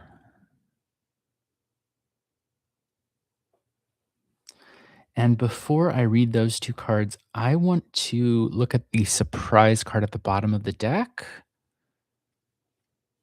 Okay. And so I'll put that here because we see that the Pope figure is looking over to the right. And so I'll place the surprise card there, and it's 7 cups, right? So what can you do? 5 batons suggests working, building in such a way as to do things differently. With fours, I think there is no change, right? And while the emperor is from the major arcana rather than the minor, it is the fourth number of that. And so we'll get to him in a second. But the emperor is very much interested in keeping things the way that they are, right? The emperor wants to consolidate and maintain the status quo, no change whatsoever. Fives disrupt and modify and destabilize, often in very good ways, the sometimes overly stagnant stability of the fours. And so seeing the five up here as opposed to the emperor, the fourth in the major arcana down here, suggests very much um, working hard. I think of batons as work, so as working hard to change things. That would be a way of putting it, right? As opposed to allowing the powers that be, the ones who are in charge, to sit on the throne and direct things, command things, strategize things so that everything stays the way it has been, right? So that there is, yes, stability and yes, security, but also no change whatsoever. With the five, something changes. There is a fifth element that destabilizes the stagnation of the other four. And so seeing that up top here is saying what you need to do is sort of rock the boat, might be a way of putting it. Rock the boat as opposed to following commands. Seeing the Seven of Cups over here is the surprise card, and also as sort of like what both the Queen of Batons, your significator, and the Pope card are looking at. We see seven batons, and they turn into seven cups. And so it's like social relationships or barriers that have been created as obstacles or challenges or things that have been poorly set up cause people heartache. And so, what is your life purpose, your soul purpose, as you said? It's to address those things. It's to address the way in which people's access to spirituality or education or um, institutions, societal institutions of some kind, the way that their relationships with those have been imperfectly constructed causes them heartache. It troubles their heart. It makes them discontent, emotionally or spiritually, even discontent with the cups. I think of spirituality there too, right? You can think about like a cup that one might take the sacrament from, or the Holy Grail, or something like that. The blood of Christ, that sort of thing. Uh, so I often think with sort of general kinds of questions like that, that the specifics, um, I hope, will come to you as I am describing and what I'm seeing on the cards and reading them, because you know your own specific context and circumstance and situation better than I do. Um, but this is the kind of thing I see, right? It's about you're addressing challenges and obstacles that people have that are really upsetting them. And those obstacles have to do with something related to the Pope card: education, spirituality, societal institutions, that kind of thing. So let's see here.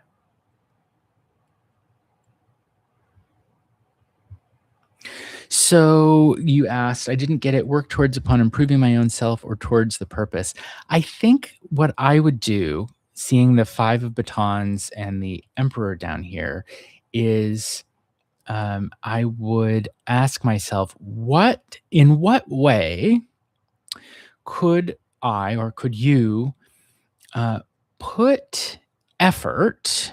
Think about how you're expending your energy. Think about what effort you're putting into things in life, and think about how could you do it to disrupt things, to make a change, to upset things a little bit, as opposed to expending energy in a way where the emperor would look at it and say, "Ah, that's good. I like that. Keep doing that." Right?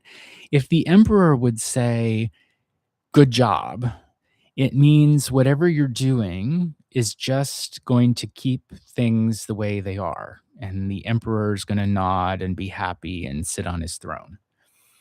Don't do that. Instead, you want to get your hands dirty, do something where the emperor would say, "Nope, that's one too far. Don't maybe don't do that," right?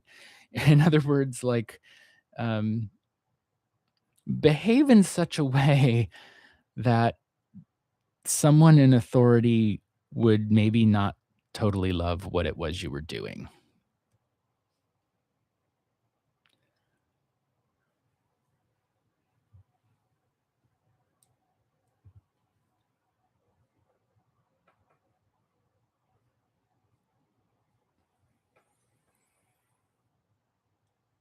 Got it. All right, cool. Okay, so let's look at the list here.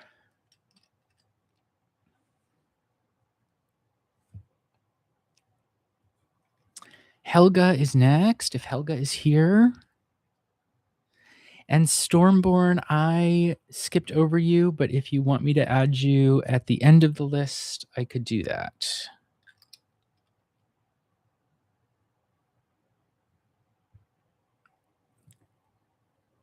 Yes, please. All right. I'll put Stormborn at the end.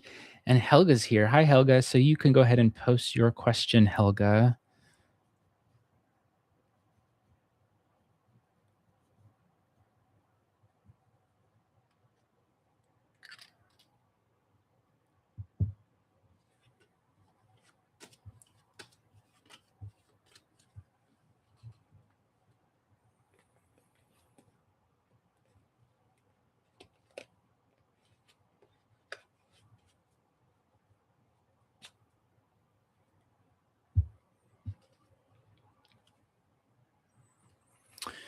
All right, and welcome to anyone who might be joining. I'm Will from the Hermit's Lantern Tarot doing some free live readings today.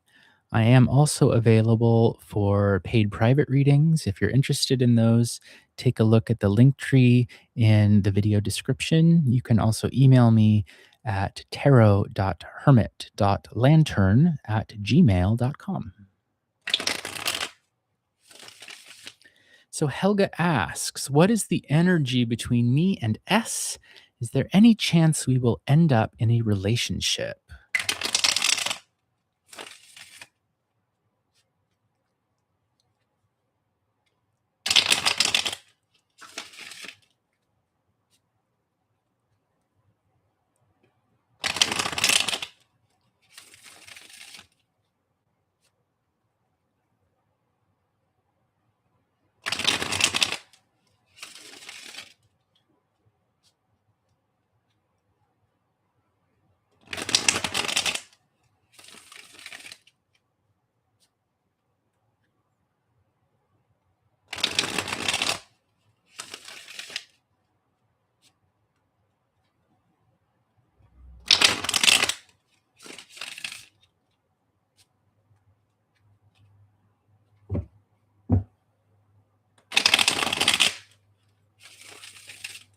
Okay.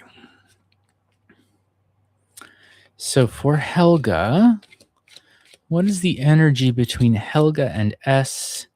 Is there any chance we will end up in a relationship?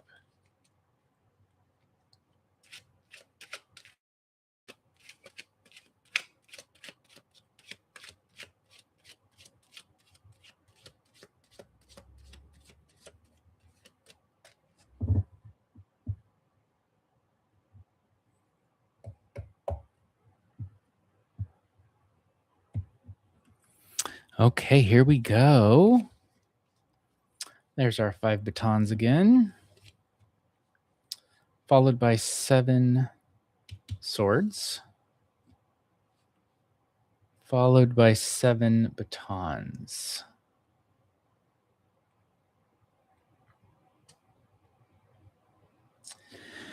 Well,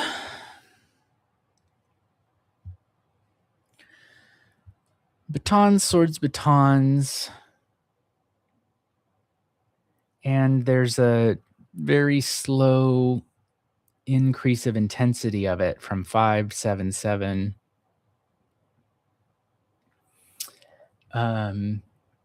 These are not the cards that I would look at instantly and say, ah, those two are going to end up dating, right? Um, for a couple of reasons. One, it's all, well, there's no cups, there's no human figures looking at each other in the eye. It's all the cards about work and order and trouble. Um, and so my initial answer to your question is it doesn't look like it, although given that the last card is a baton rather than a sword, when we have a yes and no question, generally, not always, but generally, when I see batons ending it, it means like probably not, but it's not an absolute no. If it were, like a 10 of swords or something, that would be more like, I really don't think so. With the batons, a seven of batons, I think it's more like it doesn't look like it, but let's talk about why, and let's look at the cards we see here, and let me explain what I see. Right? Okay. So um, first, with seeing all batons and swords, we can think of these as being cards that are more about things getting closed off or things being taken away, as opposed to things being opened and things being given, right?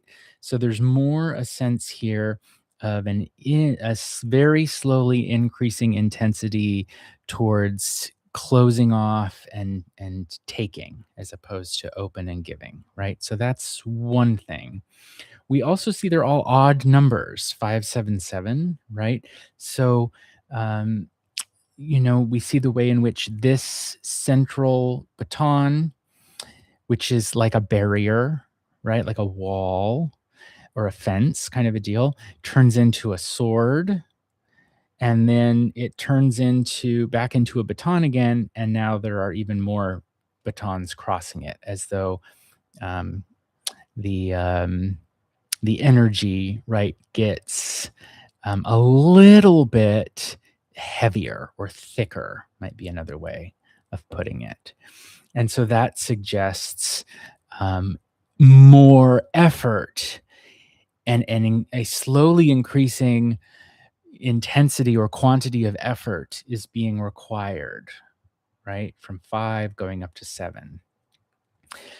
Um, let's see. Here's the other thing I wanted to add. Um, when we see the 7 of batons here at the end, I think of often the idea that something, say a relationship, a social relationship, may have been um, constructed or built in a way that isn't quite solid or that isn't quite working, right? Like a faulty construction. And so, what I'm trying to get at with that is right now, it looks like probably not, because something about the way the two of you are interacting isn't built quite right. But if you know that, and if there's a way in which you can revise or change how your relationship or interactions with one another are built, I think that's potentially where the hope lies of like how like if things could be built differently, then I think you might get a different answer here, if that makes sense. Uh,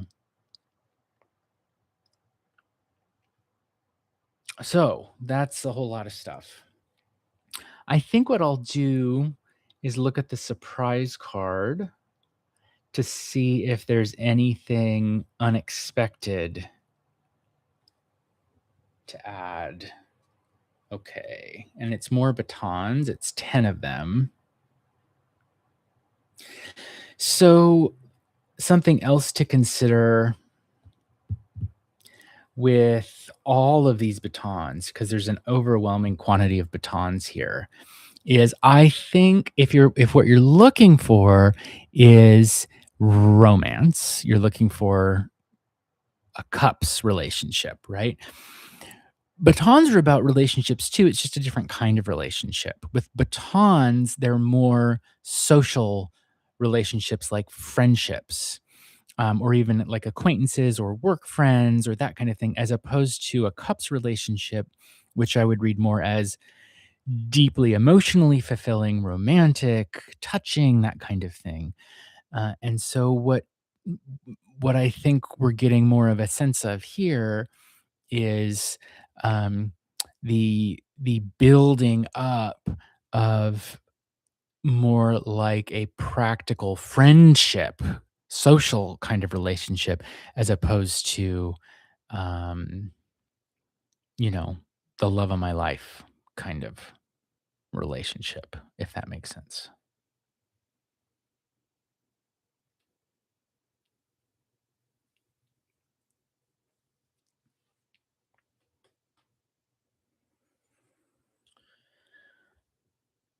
So let's see. Hi, blessings. I can add you to the bottom of the list here.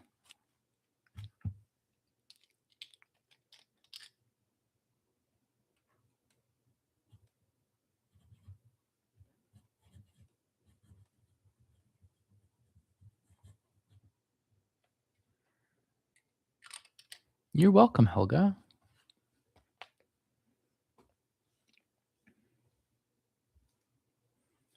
Oh, so good night, Helga. Cat Goddess is next.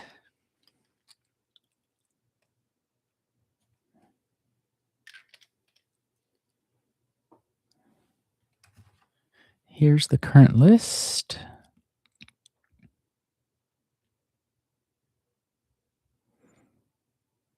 Hi, Cat Goddess.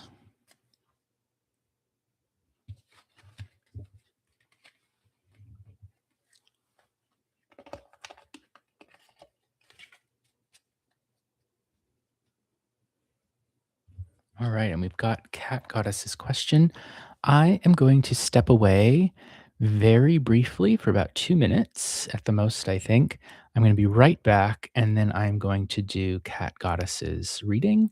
And then, just so we know where we're at, Cat Goddess, followed by Jas Pink Gator, Darren Biddick, Stormborn, and Blessings. Okay, so I will be right back.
Okay, I am back, and we're going to do Cat Goddess's reading.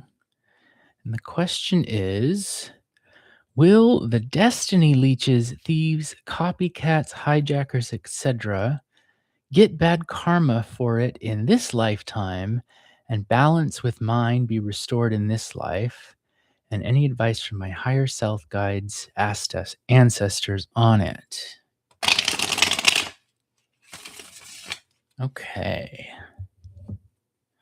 So will the bad guys, so to speak, get what's coming to them so that balance is restored in your life?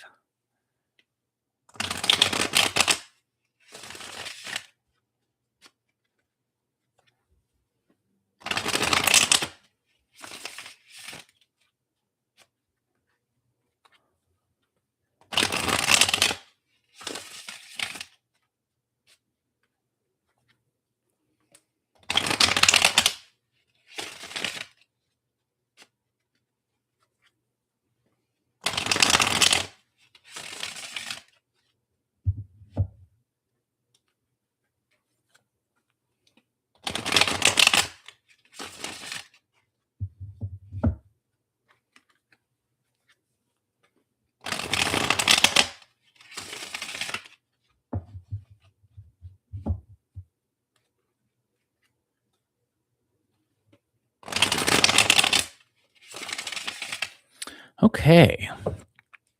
Let's see what the cards say about these destiny leeches, thieves, copycats, hijackers.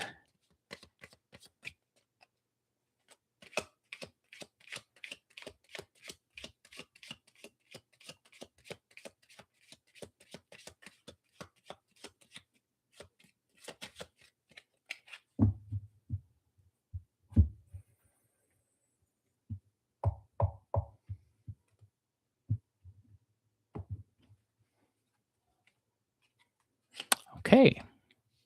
Queen of Coins. Judgment.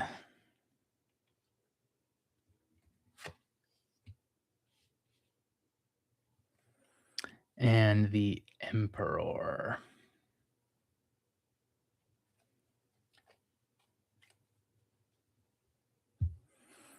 Let me take a look at these. I think seeing Judgment there in the middle is a perfect card given the nature of your question.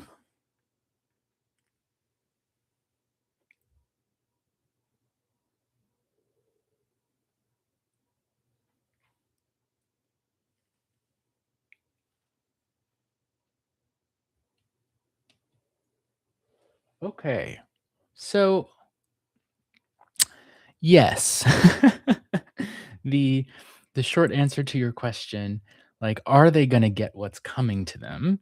And I would say pretty clearly the answer to that question is yes. Um, why do I say that? Well, we have the Queen of Coins here, this person who's sitting down, uh, holding up the coin. And so, if you think about what a coin is, it is a piece of metal that is stamped, with a kind of emblem on it, and polished. Right, it's shiny. A coin shines, and almost like a mirror. And you can see, um, you can imagine like the queen here. She's not necessarily always looking beyond the coin. She could be looking right at the coin to see what's behind her. Right? Like looking in a mirror, in the shiny surface of it. And so, uh, I would read that as you, right? You focusing on the things that are important to you, but behind you in the reflection of that, what is happening? And what is happening is that, people are being judged. Right? So the public, down here, these 3 little folks I would read as the how did you frame it? destiny leeches, thieves, copycats, hijackers, right? Who have um, done something wrong and now have to be held accountable for it, right? So these members of the public who now have to answer to the angel's call, right? They have to rise up and account for themselves so that the emperor, the ones in charge, or the one in charge, right, can um, issue an edict, issue a command to put them in their place, so to speak, right? So this is a pretty clear indication to me of yes, they're going whatever it is that they deserve, whatever it is that the angel can judge them for or will judge them for, then is going to be enforced, right? That the emperor will exercise his power to issue a command that makes them get whatever it is that's coming to them, right? So, um, if there is anything that you need to do to cause this to happen, I don't think you can cause it yourself to happen, but here's what I see you doing while that's happening, right? You're not directly causing it to happen. You're not even working very hard or at all to um, make sure that the angel and the emperor notice what it is these people have done, right? If anything, what you're doing is you're kind of focusing on your own thing over here, right? And maybe holding up a mirror to what they've done. At the very most, your part in this would be to hold up a mirror so that, if you follow the line of sight, you can see the emperor, his eyes line up exactly with the eyes of the queen of coins, so that while he's further in distance than you are, your mirror you're holding up shows him also what is happening back here, right? So, if anything, your job is to focus on your own thing while um, holding up a mirror. In other words, showing those who might be in a position to act, showing them what happened, right? What happened sort of behind your back, so to speak. So, short answer yes, they will get what's coming to them. They will be judged and have to account for themselves. And not only that, um, but those in power, those in a position to make demands and commands and to put people in their place, like the emperor, um, will see that. Will see that they're being judged and then have the ability to act upon it. Like pass a sentence might be a way of putting it.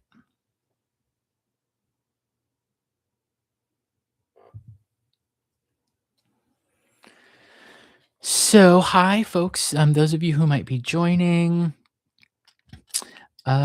I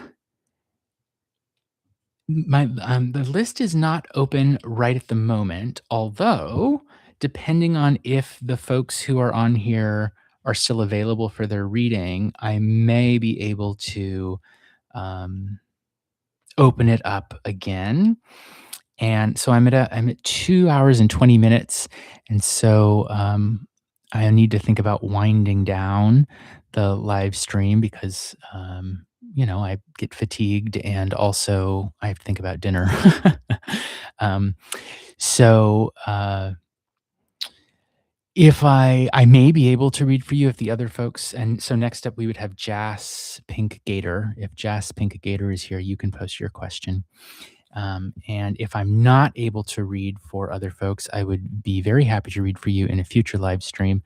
I'm also available for paid private readings if anyone's interested in that. And you can check out the link in the Linktree link in the video description for more information about that.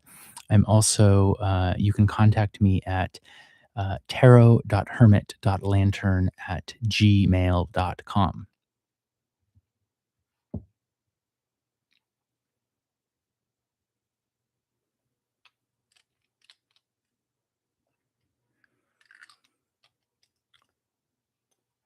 Okay, so Jas Pink Gator, Jas Pink Gator. If you are here, you may post your question.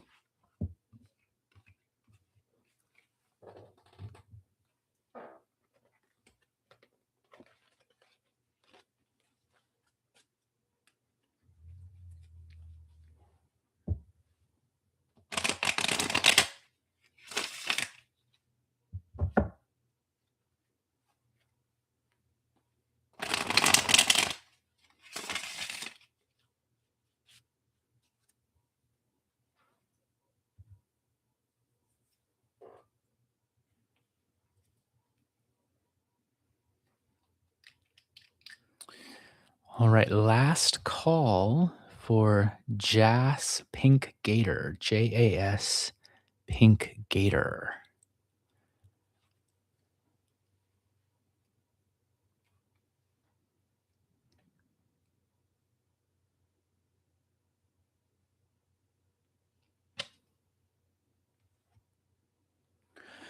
Okay, so after Jas Pink Gator, if they are not here, next on the list is Darren.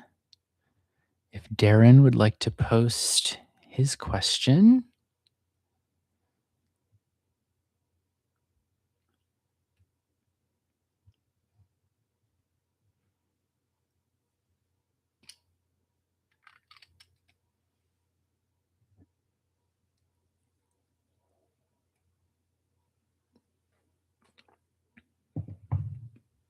Okay, Darren's here.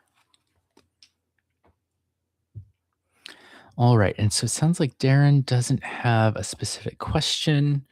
So I can do general readings.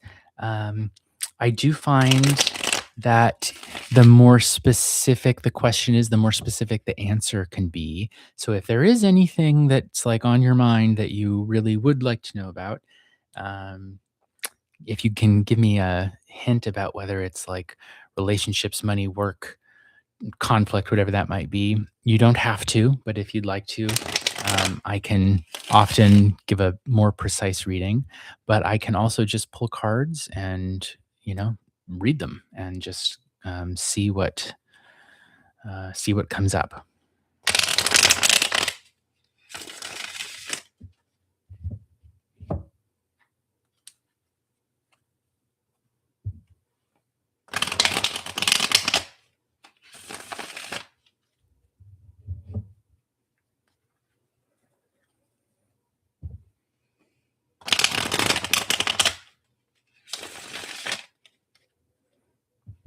Okay, I'm so sorry to hear that, Darren.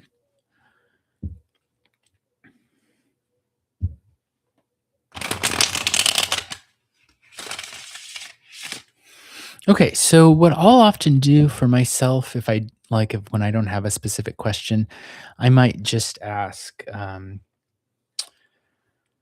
might ask the cards to just describe what is currently going on in my life that maybe I should pay attention to. So maybe we can do that.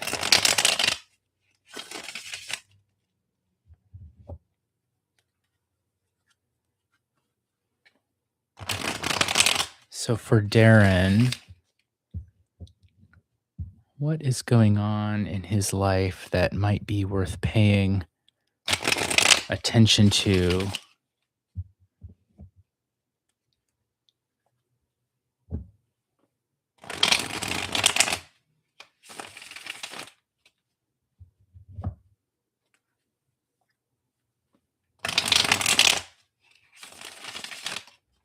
All right.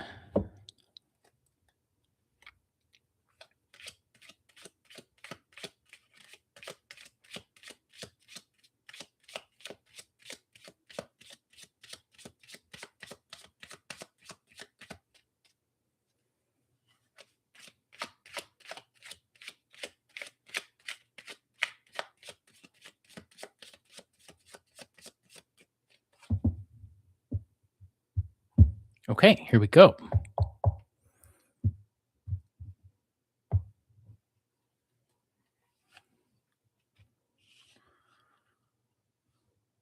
Ace of Swords,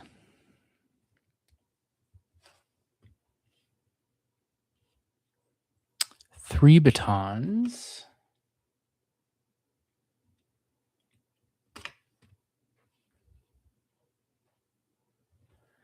and nine swords.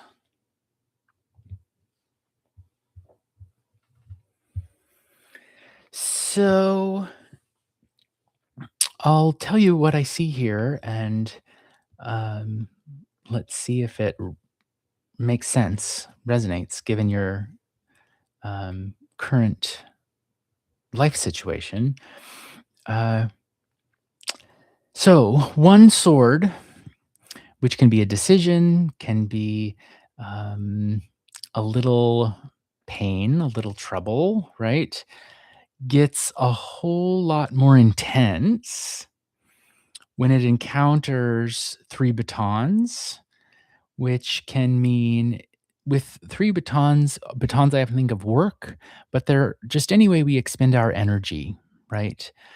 Whether it could be actually working, like a job or something, but it can also just be more practical things like not necessarily working for money, but like doing work around the house or putting in effort into social relationships, that kind of thing too. It's about the way you're expending your energy and the way in which um,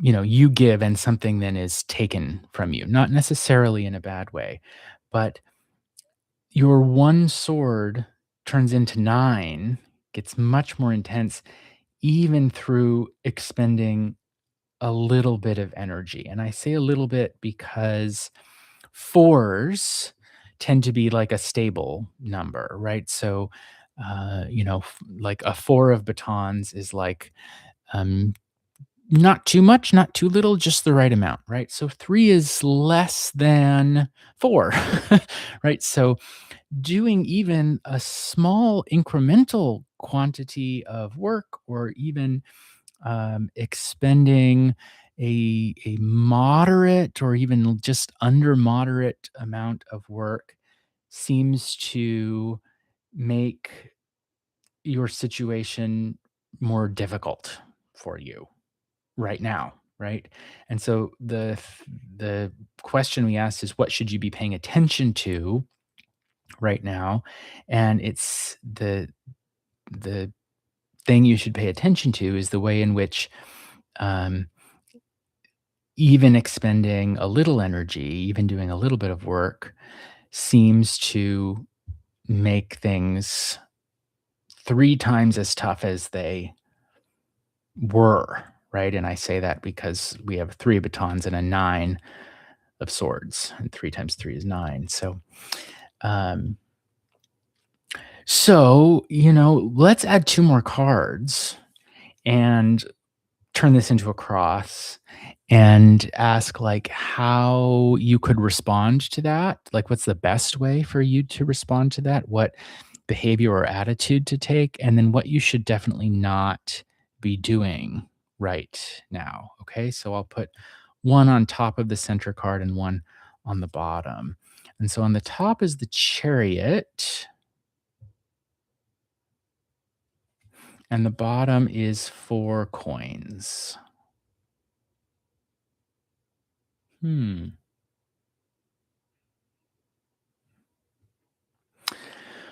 Well, interesting. The first thing that I don't know if this will apply at all to your situation, but I'll go ahead and say it, and if it's not useful, then that's fine. But, the chariot is someone who is driving, right? Like, literally, it can be driving a car, right? Um, and, like going off somewhere, right? Like, it can mean driving to somewhere, like arriving, but always with the chariot, I'm wondering, is this person driving into town, or is this person getting out of town, right? But there's very much a sense of movement with the chariot, of like going somewhere. And I'm thinking of it here as like literally moving.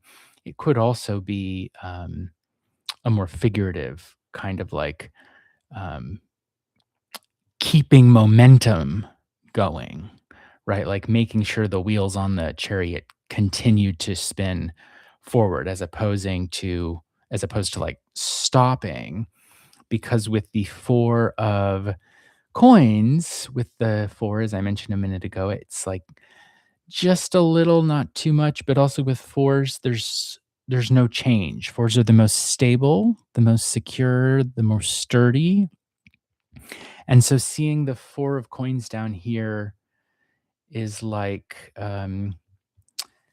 what you should avoid is a situation where things stagnate, right? Especially, I would think, your energy or your mental capacity, like your mind, like your thoughts, your thinking, your ideas, what's important to you with coins. What you don't want is a situation where um, things just stay this way. What you want to ensure is that you like ride it out, you drive through it, you keep the momentum, you keep going, that kind of thing. While also, I think, recognizing on the one hand, being careful about how much energy you're expending, because it's clear from the first 3 cards that even expending a little bit of effort is making things difficult, right? Um, but that doesn't mean there should be none, in other words, right? Um, so keep going might be a way of putting it with the chariot, like keep driving, but maybe do it in such a way that on the one hand, the charioteer is wearing armor. If you can kind of see, so the charioteer has these. He's got a crown on and like a breastplate and shoulder pads, and or not pads, but like shoulder armor, right? And so protect yourself might be a way of putting that. But also, the charioteer has the horses, which, it's not like the charioteer is pushing the chariot. The charioteer gets to stand or sit while the horses are doing the work, right? So, um, keep moving forward, but doing it in a way where instead of you expending so much effort that you're hurting yourself, find a way to ride it out and keep going. And if you can like figure out who your horses are, in other words, what is it in your life can sort of keep the momentum going, um, while sort of they're doing the heavy lifting, so to speak. Because if you are trying to do the quote unquote heavy lifting, it seems like it's becoming quite intense. But that doesn't mean you stop altogether, because you want to avoid total inertia where nothing changes, right? And where, um, all your corners are covered, but then that's the way it just stays. And you don't ever get anywhere like you would with the chariot. So, um, that was a general reading based on a little context.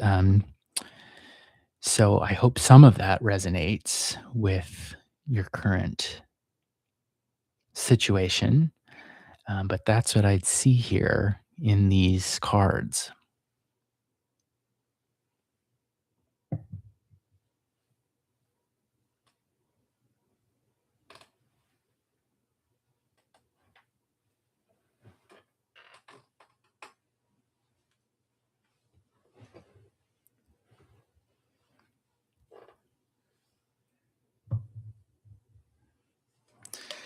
You're welcome, Darren.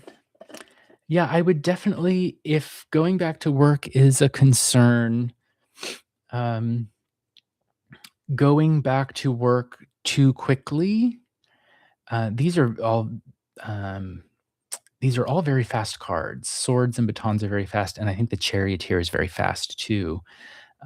But going back too quickly, I think could cause a setback. That might be a way of putting it.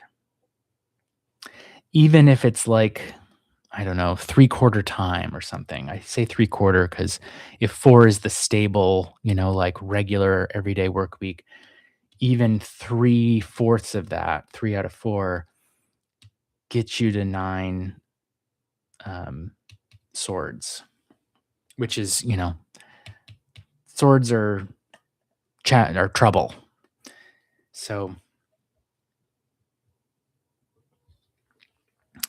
I think you're right to be frightened. Well, maybe that's not the right word. What did you say? Oh, you did say frightened. All right, frightened to go back too soon because it could cause a setback that would make things worse than they would have been otherwise.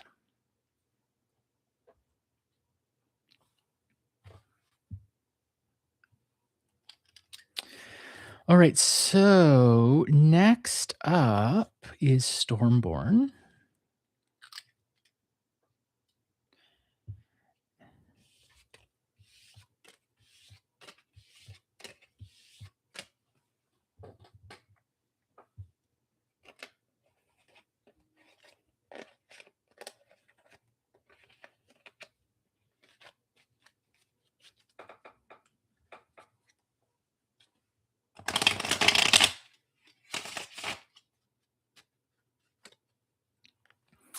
Hi, PJ. I don't have the list open right now, but I may reopen it. It depends on if the other folks on the list are here or not. And so next up is Stormborn. If Stormborn is here, you can post your question.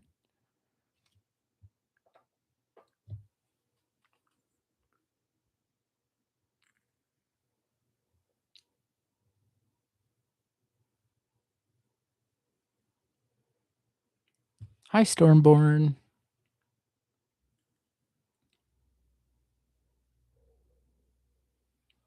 And welcome to anyone who might be new or joining. I'm Will from the Hermit's Lantern Tarot. I'm doing some free live readings today. My list is closed at the moment, although I may reopen it. We'll see how things go in the next 20 minutes or so. After about 3 hours, it's time to wind down. Sometimes I'll do 2 hours, but today I'm going to go for the full 3. But then I'll need to wind the live stream down. I am available for paid private readings for those of you who might be interested in that. And you can check out the Linktree link in the video description for more information. You can also reach me by email at tarot.hermit.lantern@gmail.com.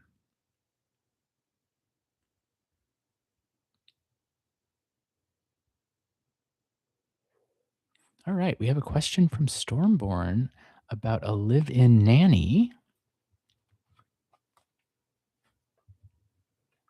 All right, you found a live-in nanny named Andresa.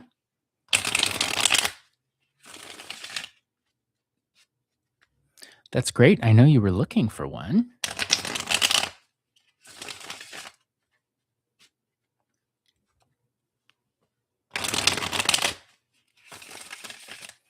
So the question is, how will Stormborn living with Andresa go?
All right, let's see what we get. King of Cups, two batons, and the star.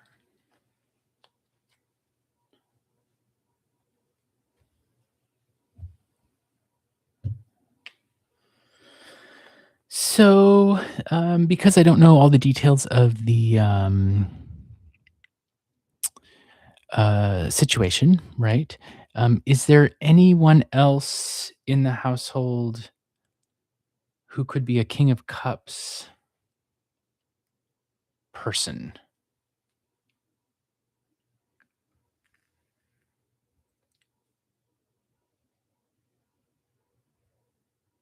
Okay, just you and the kids. All right. So, in a sense, you're kind of the head of the. I mean, yeah, you're like the head of the household.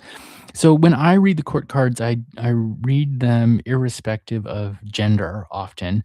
It depends on the question, it depends on the context and all of that kind of stuff. And so the reason I ask is because, like, if there were another man living there, um, then I, I might, I might want to look into why he's looking at this other person, this star person, who's like, bathing herself or something like that. But I'm crossing all of that out because it's not relevant to your question. What we see here are two people, one who's in charge, right? The court card, the King of Cups here, and with the cups, I would think very much that's like a parent figure, right?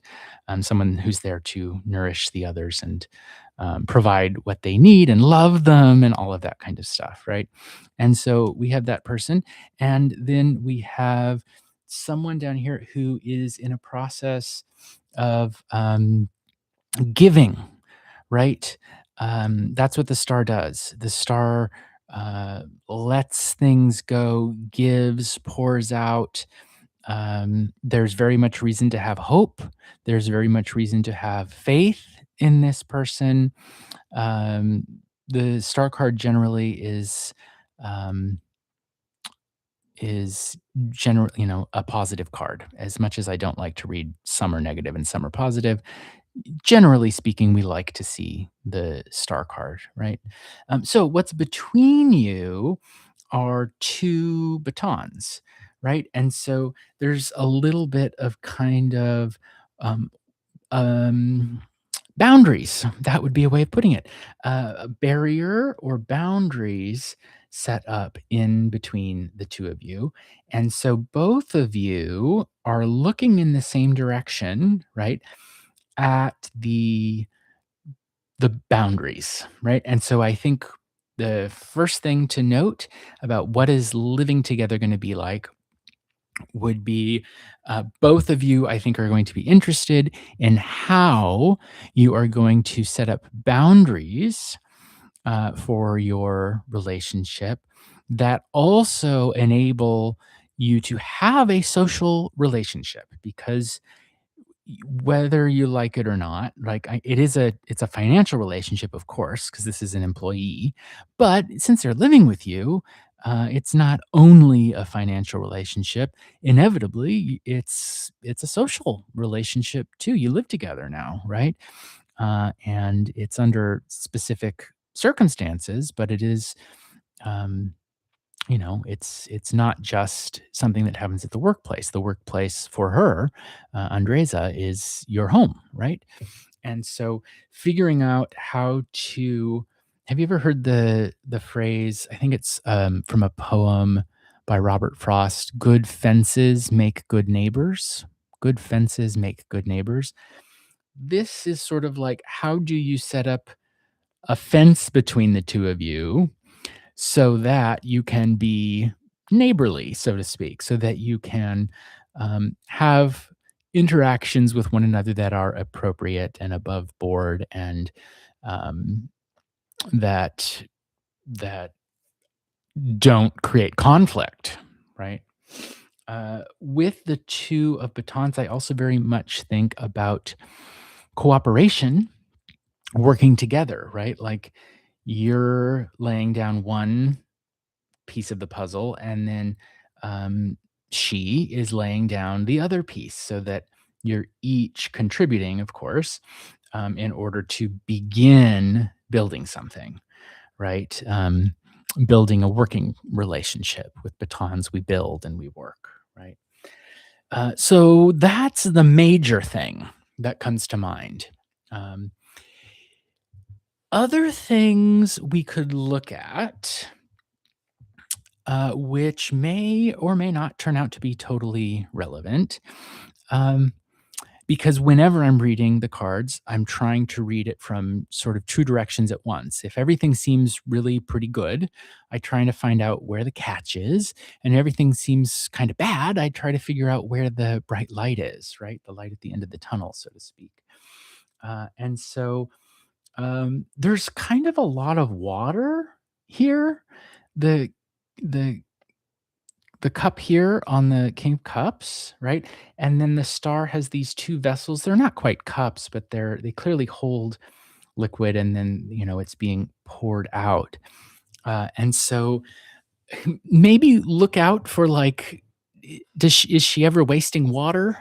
Is something that comes to mind, right? Like, literally, is there, I don't know, leaving the tap on, or, excessively long showers, or, like, something like that would maybe be something to look out for, and then set up a boundary about that. If it's not specifically related to water, um, while the star is giving so much of herself and also likely feels vulnerable. We see that the star is nude. I've censored the card for YouTube. Not that I have any problem with the nudity, but I think YouTube might, and I don't want to get in trouble. And so I've censored the card there. And so, metaphorically or figuratively, we can say that she might feel very vulnerable, right? Living in someone else's home where you're sort of king of the castle or queen of the castle, so to speak. You're in charge. You have the power, right? And so there may be some apprehensiveness on her part, at least at first, right? While you're sort of settling into figuring out what are these boundaries that the two of you are going to set up with one another. And so that would be something else to be aware of. If you probably were already, but this would maybe just be reinforcing that that is going to be important, particularly as you start to build up your working relationship with each other.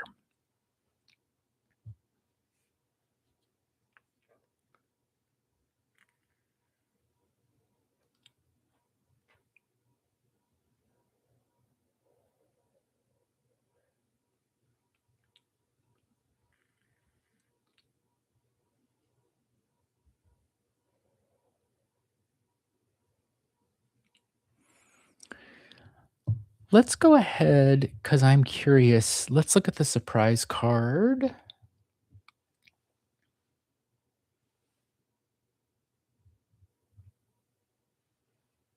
It's judgment. And so this is with the surprise card, it can fill in any gaps that might be there, and it also suggests something that is a surprise, right? Something that you maybe aren't anticipating, because you're probably already anticipating setting up boundaries and things like that. But with this surprise card, we can often get a little more insight into what the situation is and what's going on. And so here I would think of two things with judgment coming up. Um, Number one, this is a very loud card. And so something to be aware of might be, people make noise. I myself am fairly sensitive to that kind of thing, especially amongst my neighbors and things like that. And so there may be that may end up being a concern at some point is, um,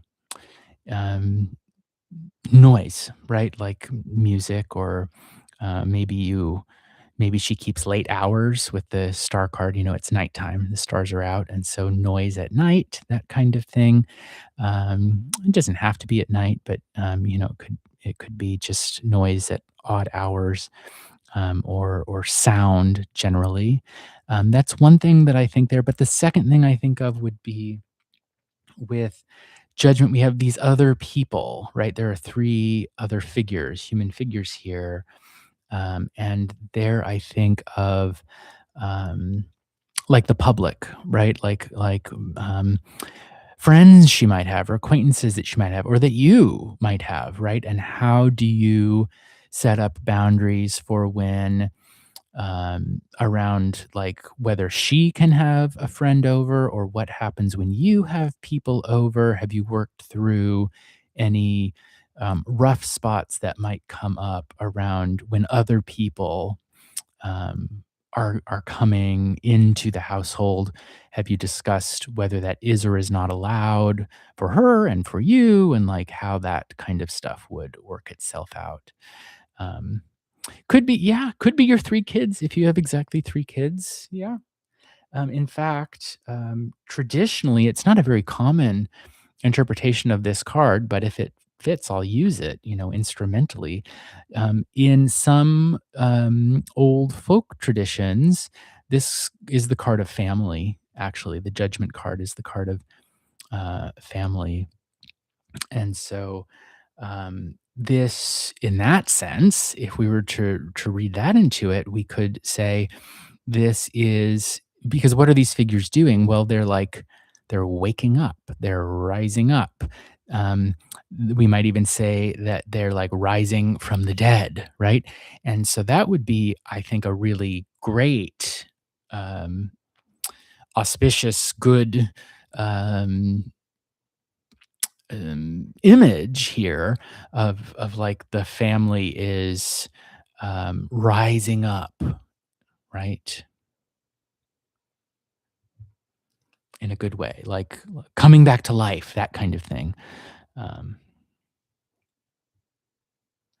yeah, okay. You say that you've kind of been in the dumps after your divorce, so you hope this will be a good little movement of change for us with a new person.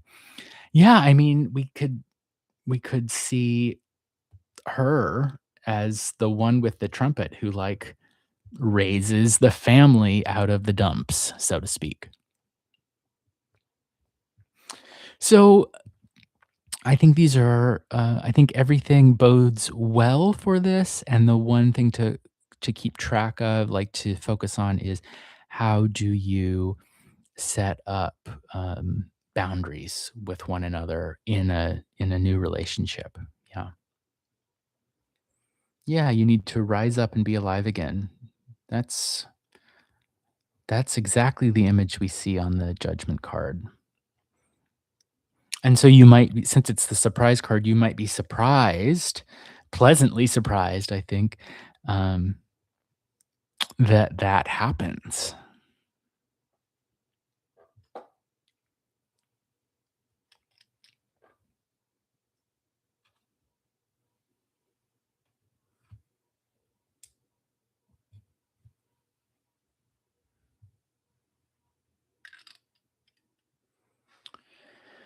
All right. Last on my list for today is blessings.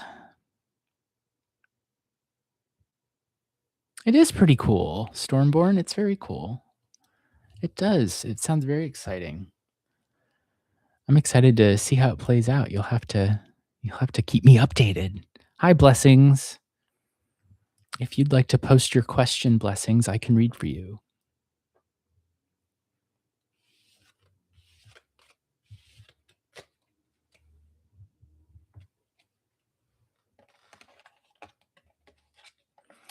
All right. So Blessings wants to know what's coming towards me regarding job and overall guidance.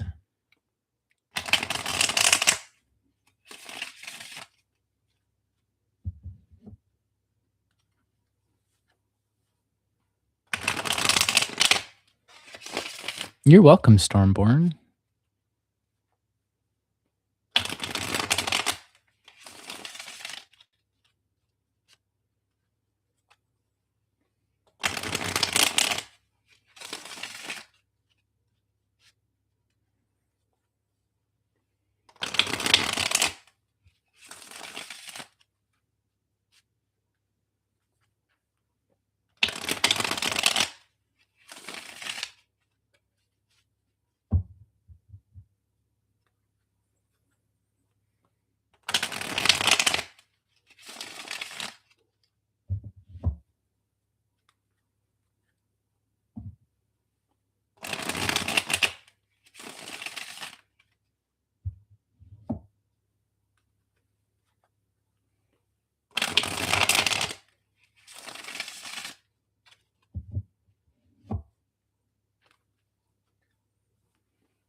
Okay, here we go for blessings.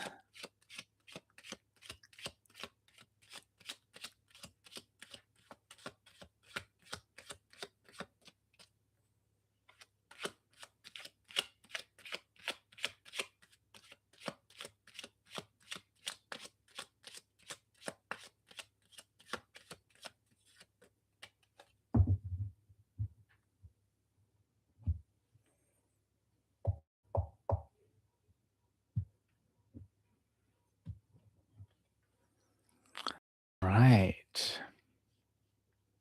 Seven swords.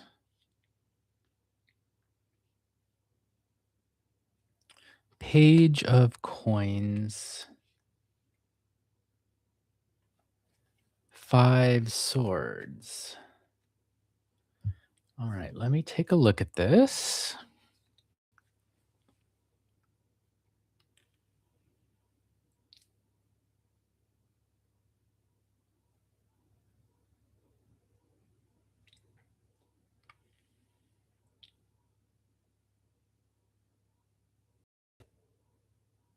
Well,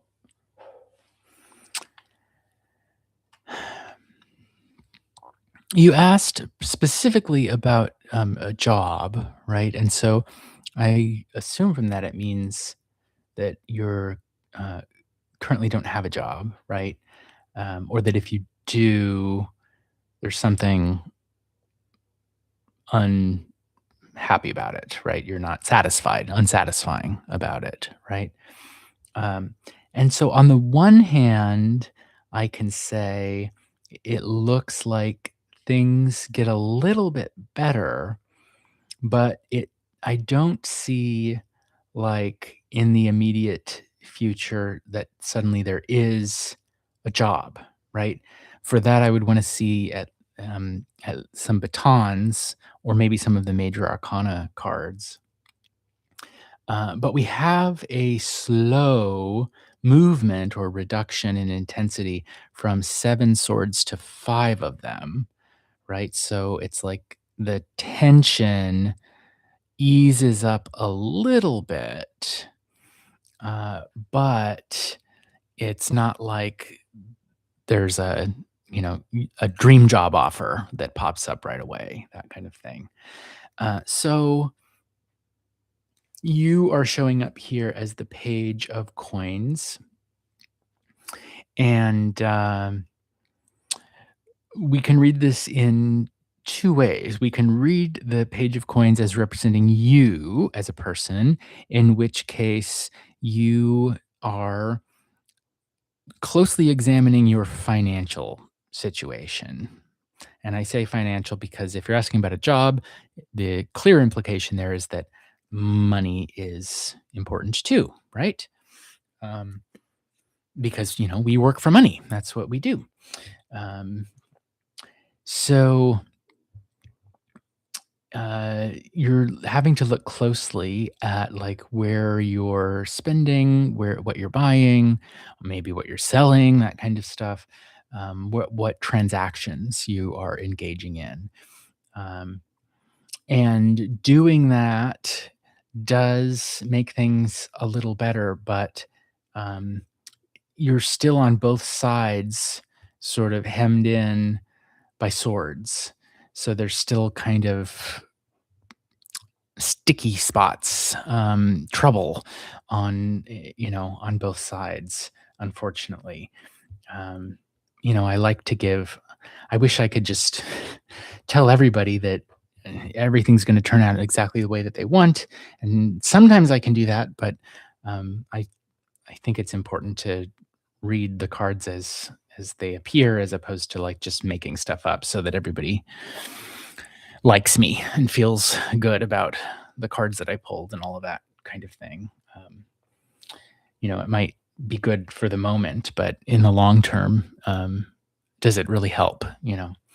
And so let's look at the surprise card to see if there's anything that might add some nuance to this that might give us a little bit more um, insight, clarity about what is going on. All right, it's the magician.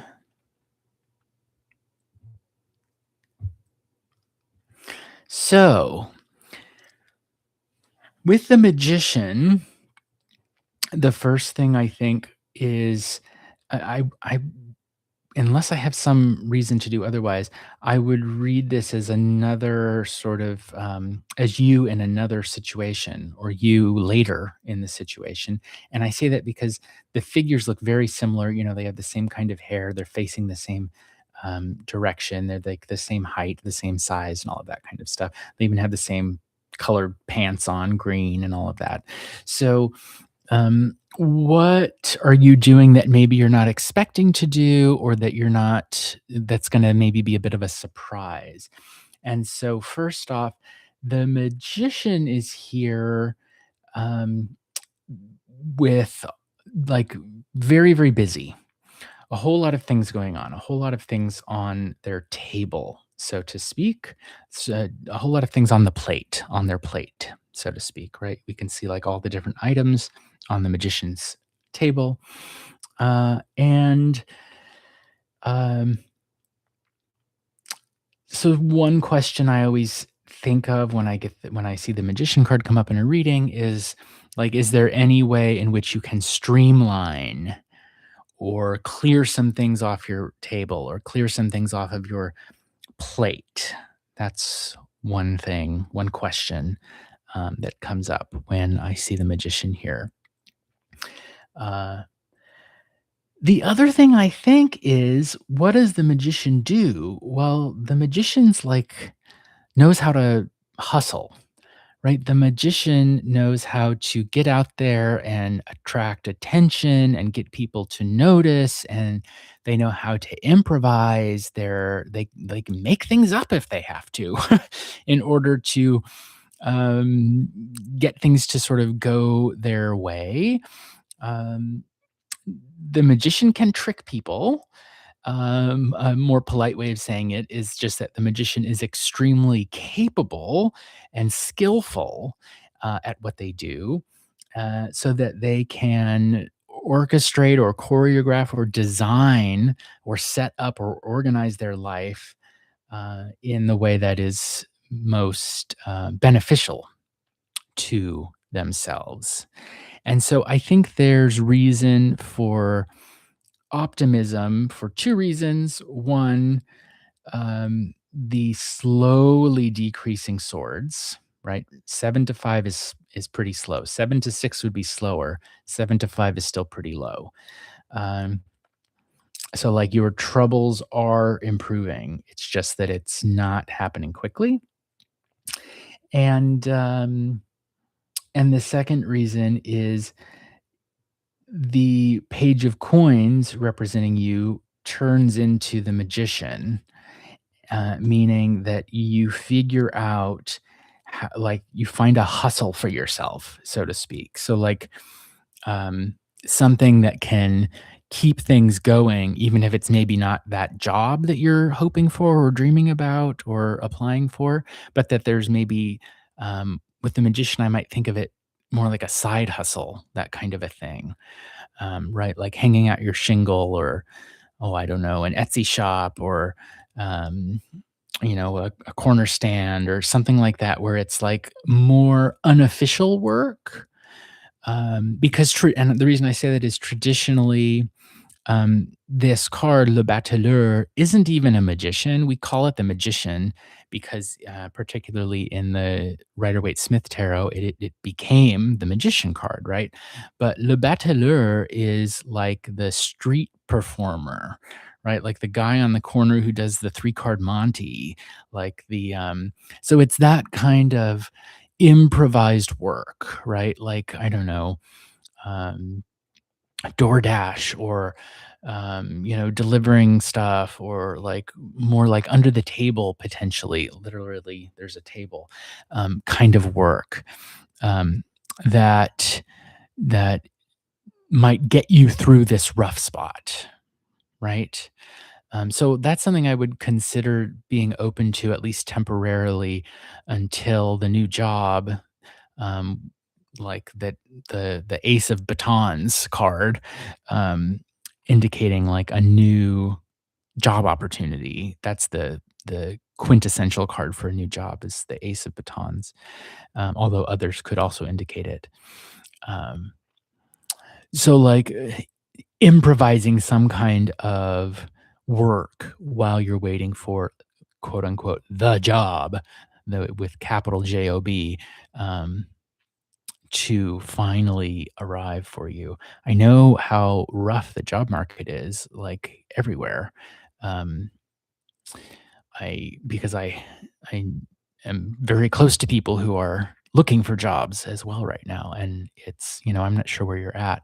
I'm in the US, but it's not easy. There are a whole lot of extremely well qualified people without jobs, which is, no doubt frustrating for them, and also concerning, I think, for the rest of us because why can't we find a way to put good people to work, right?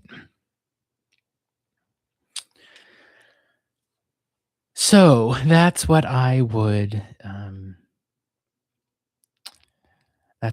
notice. That's what I would point out here, given the cards that have come up. Slowly things getting better.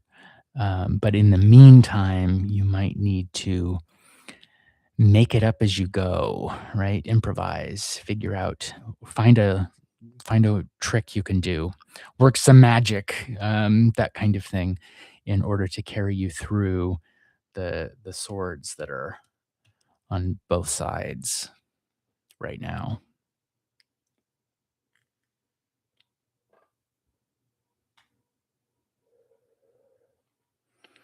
All right, you're very welcome. Blessings. Okay, so thank you to everyone who was here and let me read for them and for asking your questions and being kind to me and one another in the chat. And I really appreciate it. I really enjoyed doing these readings today. I find them entertaining, but also, they sharpen my skills and they're a lot of fun for me. If I was not able to read for you today, I'm sorry, and I'd be very happy to read for you in the future. I encourage you to subscribe to the channel so that you can see more easily when I'm doing live streams. And I'm also available for paid private readings if that interests you. You can find my link tree in the description of this video.